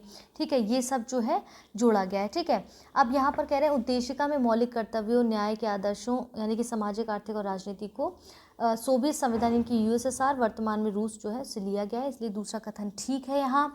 और प्रस्तावना में गणतंत्र और स्वतंत्रता, समानता, बंधुत्व के आदर्शों को फ्रांसीसी संविधान से लिया गया, इसलिए पहला कथन सही नहीं है। दूसरा सही है, पहला सही नहीं है, तो कौन से कथन सही है यहाँ पर? तो ऑप्शन बी यहाँ पर करेक्ट हो जाएगा। निम्नलिखित में से संस्थानों निकायों में किन किन का लेखा परीक्षण पूर्णतः प्रत्यक्ष नियंत्रक महालेखा परीक्षक यानी कि कैग के द्वारा किया जाता है? तो कैग के द्वारा जो है किया जाता है, जैसे उदाहरण के लिए दामोदर घाटी निगम, तेल और प्राकृतिक आयोग आदि। ठीक है, विकल्प 2 यहाँ पर ठीक है। ठीक है, इसके बाद आप देखते हैं पहला, तीसरा और चौथा यहाँ पर सही नहीं है, क्योंकि कुछ जो है निगम पूरी तरह से निजी लेखा परीक्षण पर निर्भर होते हैं। दूसरे शब्दों में कहें उनका लेखा परीक्षण विशेष रूप से निजी पेशेवर लेखा परीक्षकों के द्वारा किया जाता है। इसमें कैग की कोई भूमिका नहीं होती है, वो अपनी जो वार्षिक रिपोर्ट होती है लेखों को सीधे संसद पर प्रस्तुत करते हैं। और ऐसे निगमों में मुख्यतः भारतीय जीवन बीमा निगम, भारतीय रिजर्व बैंक, भारतीय स्टेट बैंक, भारतीय खाद्य निगम और अन्य चीज़ें इसमें शामिल होती हैं। ठीक है, तो सही उत्तर चुनना है, तो यहाँ पर कौन इस प्रश्न का उत्तर क्या होगा? ऑप्शन बी, क्योंकि यहाँ पर सिर्फ ये करेक्ट है, बाकी की गलत है। ठीक है, अगला प्रश्न क्या कहता है?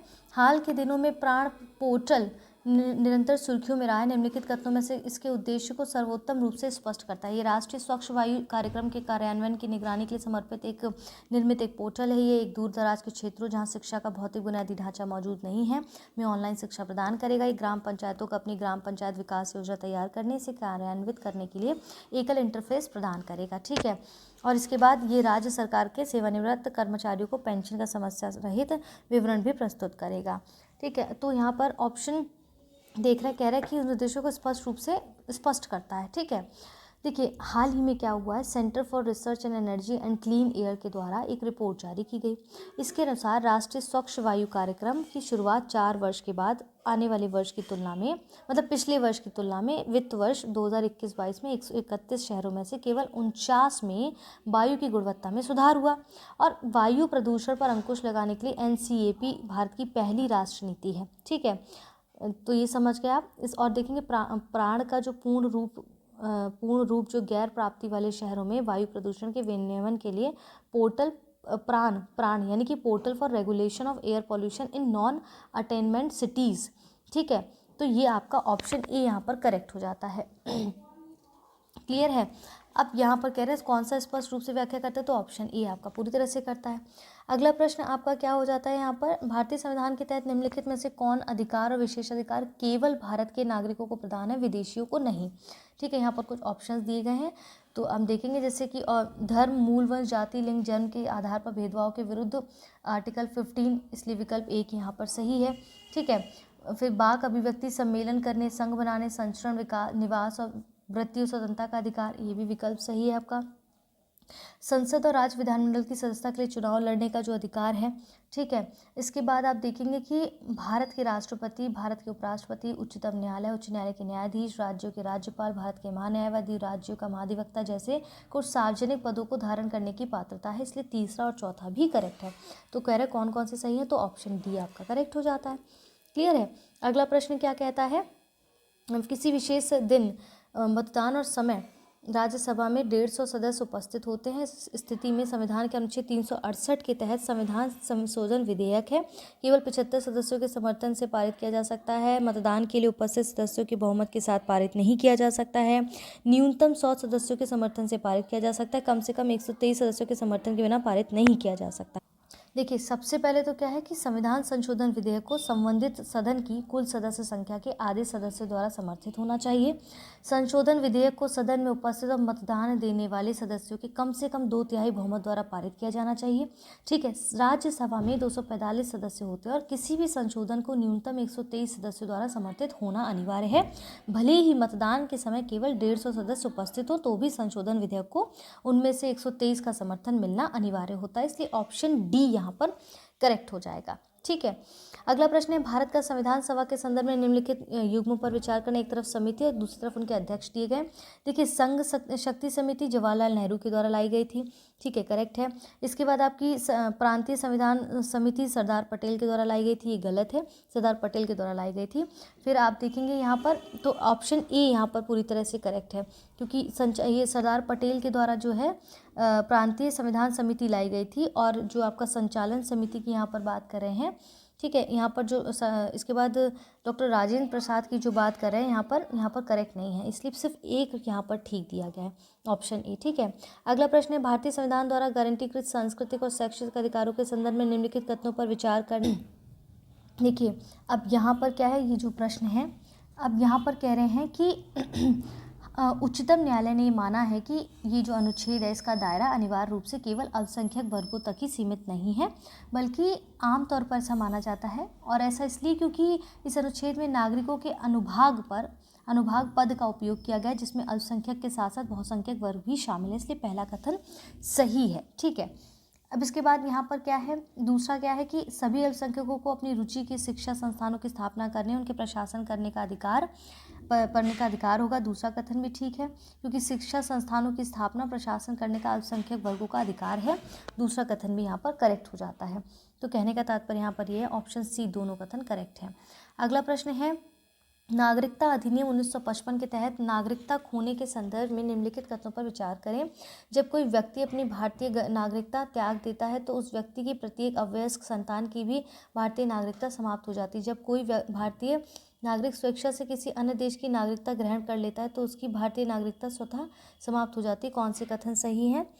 तो यहाँ पर है कि 1955 में जो नागरिकता अधिनियम आया था, एक संवैधानिक व्यवस्था के अनुसार प्राप्त नागरिकों को खोने के 3 कारण बताए गए हैं। देखिए, स्वैच्छिक परित्याग के द्वारा, ठीक है, इसलिए यहाँ पर आप देखेंगे कि इसके बाद है समाप्ति के द्वारा, टर्मिनेशन के द्वारा, या फिर वंचित करने के द्वारा, है ना। तो यही दोनों चीज़ें आपको दी गई कि जब कोई व्यक्ति अपनी भारतीय नागरिकता त्याग देता है तो उस व्यक्ति की प्रत्येक अवयस्क संतान की भी भारतीय नागरिकता समाप्त हो जाती है। तो आप देखेंगे कि पहला कथन जो है वो पूरी तरह से सही है।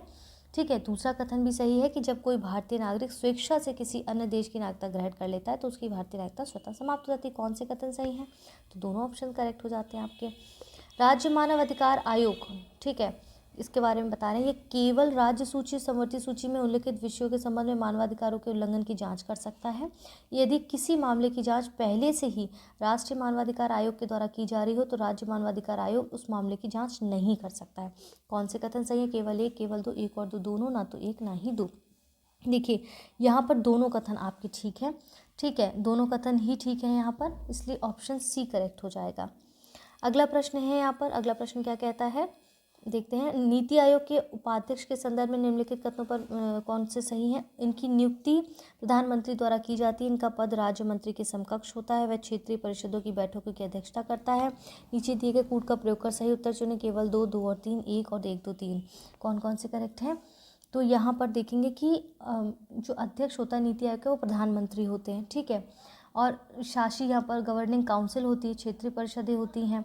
ठीक है, उपाध्यक्ष उनकी नियुक्ति प्रधानमंत्री द्वारा की जाती है, इसलिए कथन एक सही है। इनका पद कैबिनेट मंत्री के समकक्ष होता है, इसलिए दूसरा सही नहीं। पहला कथन ठीक है, दूसरा सही नहीं है। ठीक है, इसके बाद यहाँ पर जो तीसरा, ये वह क्षेत्रीय परिषदों की बैठक की अध्यक्षता करता है, तो ये गलत है आपका। ठीक है, ये भी गलत है। ऑप्शन सी यानी कि पहला कथन यहाँ पर प्रधानमंत्री नियुक्ति करता है वो करेक्ट है यहाँ पर।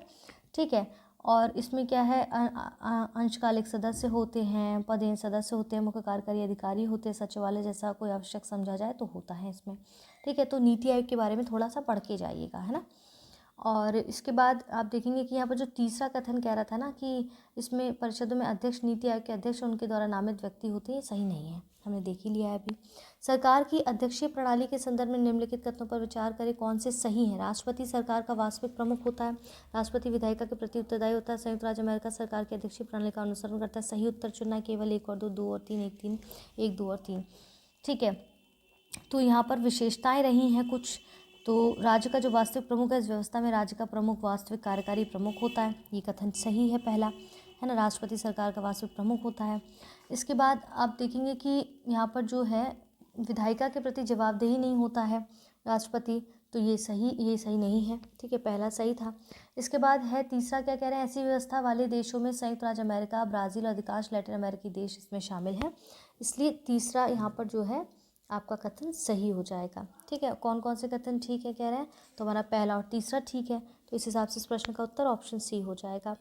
अगला प्रश्न है, भारत के मोटे अनाज में उत्पादन में संदर्भ में निम्नलिखित कथनों पर विचार करें। गेहूं और धान की तुलना में राष्ट्रीय स्तर पर इसकी प्रति हेक्टेयर पैदावार कम है, पिछले 2 दशकों के दौरान भारत में इनका उत्पादन कम हुआ है। कौन से कथन सही हैं, केवल 1, केवल 2, 1 और 2 दोनों, ना तो 1 ना ही 2। तो आप देखेंगे कि यहाँ पर जो है संयुक्त राष्ट्र ने 2023 को मोटे अनाज का अंतर्राष्ट्रीय वर्ष घोषित किया था, ठीक है, मोटे अनाज। फिर इसके बाद है कि भारत में राष्ट्रीय औसत प्रति हेक्टेयर उपज ज्वार के लिए लगभग 1 टन, बाजरा के लिए 1.5 टन और रागी के लिए 1.7 टन है, जबकि गेहूं के लिए 3.5 टन और धान के लिए 4 टन है, इसलिए पहला कथन तो ठीक है।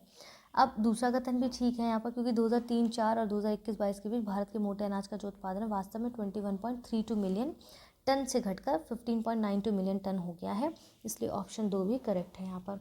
इस प्रश्न का उत्तर क्या होगा, ऑप्शन सी हो जाएगा, ठीक है। अगला प्रश्न यहाँ पर क्या कहता है, भारतीय मानक ब्यूरो के संदर्भ में निम्नलिखित कथनों पर विचार करें। भारतीय मानक ब्यूरो अधिनियम 1986 के तहत स्थापित एक सांविधिक निकाय है, ये उपभोक्ता मामले, खाद्य और सार्वजनिक वितरण मंत्रालय के तहत विनियमित है।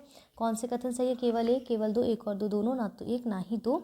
तो यहाँ पर देखेंगे कि ये BIS ने अपना 76वां स्थापना दिवस मनाया था, इस अवसर पर कुछ पहल इनिशिएट्स लिए गए थे, ठीक है। BIS की स्थापना BIS अधिनियम 1986 के तहत की गई थी। इसने उस समय के भारतीय मानक संस्थान यानी कि ISI का स्थान लिया था और भारतीय मानक संस्थान की स्थापना 1947 में की थी और प्रेजेंट टाइम में BIS अधिनियम 2016 के ढांचे के तहत कार्यरत है, इसलिए पहला कथन ठीक है, ठीक है। अब दूसरा कथन भी ठीक है, क्योंकि भारत सरकार के जो अधीन उपभोक्ता मामले, खाद्य और सार्वजनिक वितरण मंत्रालय के तत्वाधान में कार्यरत है, इसलिए दूसरा कथन भी ठीक है। कौन से कथन सही हैं यहाँ पर, तो दोनों कथन आपके करेक्ट हो जाते हैं, ठीक है। राष्ट्रीय अन्वेषण अभिकरण संशोधन अधिनियम 2019 के संदर्भ में निम्नलिखित कथनों पर विचार करना है। इस अधिनियम का प्रावधान भारत या विदेश में किए गए उन अनुसूचित अपराधों के लागू होते हैं जो भारत के हितों को प्रभावित करते हैं। ये NIA अधिनियम के तहत शामिल अपराधों की सुनवाई करने के लिए राज्य उच्च न्यायालयों को विशेष न्यायालयों के रूप में नामित किया करता है। कौन कौन से कथन सही हैं, तो देखिए यहाँ पर क्या है, इस प्रश्न का उत्तर क्या सही होगा, इसको समझ लेते हैं।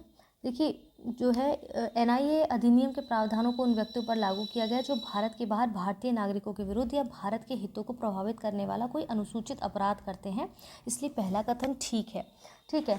इसका दूसरा कथन क्या है, इसमें प्रावधान किया गया है कि केंद्र सरकार और राज्य सरकारें NIA यानी कि राष्ट्रीय अन्वेषण अभिकरण अधिनियम के तहत अपराधों की सुनवाई करने के लिए सत्र न्यायालय को विशेष न्यायालय के रूप में नामित कर सकते हैं, इसलिए दूसरा कथन सही नहीं है। कौन कौन से कथन सही हैं, ऑप्शन A करेक्ट हो जाता है, ठीक है।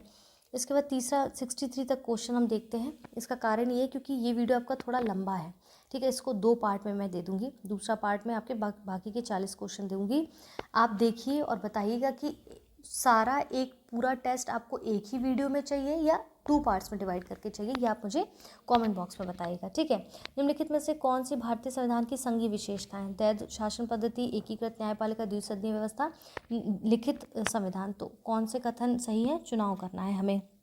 देखिए अब यहाँ पर समझिए कि भारतीय संविधान की संघीय विशेषता क्या है, द्वैध शासन पद्धति, लिखित संविधान, शक्तियों का विभाजन, संविधान की सर्वोच्चता, कठोर संविधान, स्वतंत्र न्यायपालिका, द्विसदनीय, ठीक है। तो ऑप्शन सी जो पहला, तीसरा, चौथा यानी कि द्वैध शासन, द्विसदनीय व्यवस्था और लिखित संविधान, एकीकृत न्यायपालिका नहीं है। एकीकृत न्यायपालिका भारतीय संविधान की एकात्मक विशेषता है, ना कि संघीय विशेषता, इसको हमने ऊपर देखा था, इसलिए इस प्रश्न का उत्तर ऑप्शन सी हो जाएगा। तो इस वीडियो को फिलहाल हम यहाँ पर समाप्त करते हैं। 3 बजे वीडियो आपको मिलने वाला है, देखिए आप बताइए कैसा लगा, कमेंट करिए और लोगों के साथ शेयर करिए। बाकी के इसमें टोटल 100 क्वेश्चन है, जिसमें से आपके 63 मैंने करा दिए। जितने रेस्ट ऑफ क्वेश्चन है आज शाम तक या फिर कल तक मैं अपलोड कर दूँगी इसी टाइम पर। लेकिन बात ये है कि आप मुझे बताइए कि पूरा टेस्ट पेपर जो 100 क्वेश्चन है एक ही वीडियो में चाहिए या इसको 50-50 में 2 पार्ट्स में डिवाइड कर दें, ताकि आप उसे रिवाइज़ कर सकें। ये आप पर निर्भर करता है, हमें कमेंट बॉक्स में बताइएगा। वीडियो पसंद आया तो प्लीज़ वीडियो को लाइक ज़रूर करें, वीडियो को अपने दोस्तों के साथ या अपने चैनल पर, अपने इंस्टाग्राम हैंडल पर शेयर ज़रूर करें। अब तक चैनल को सब्सक्राइब नहीं किया तो प्लीज़ सब्सक्राइब करें। जय हिंद, जय भारत।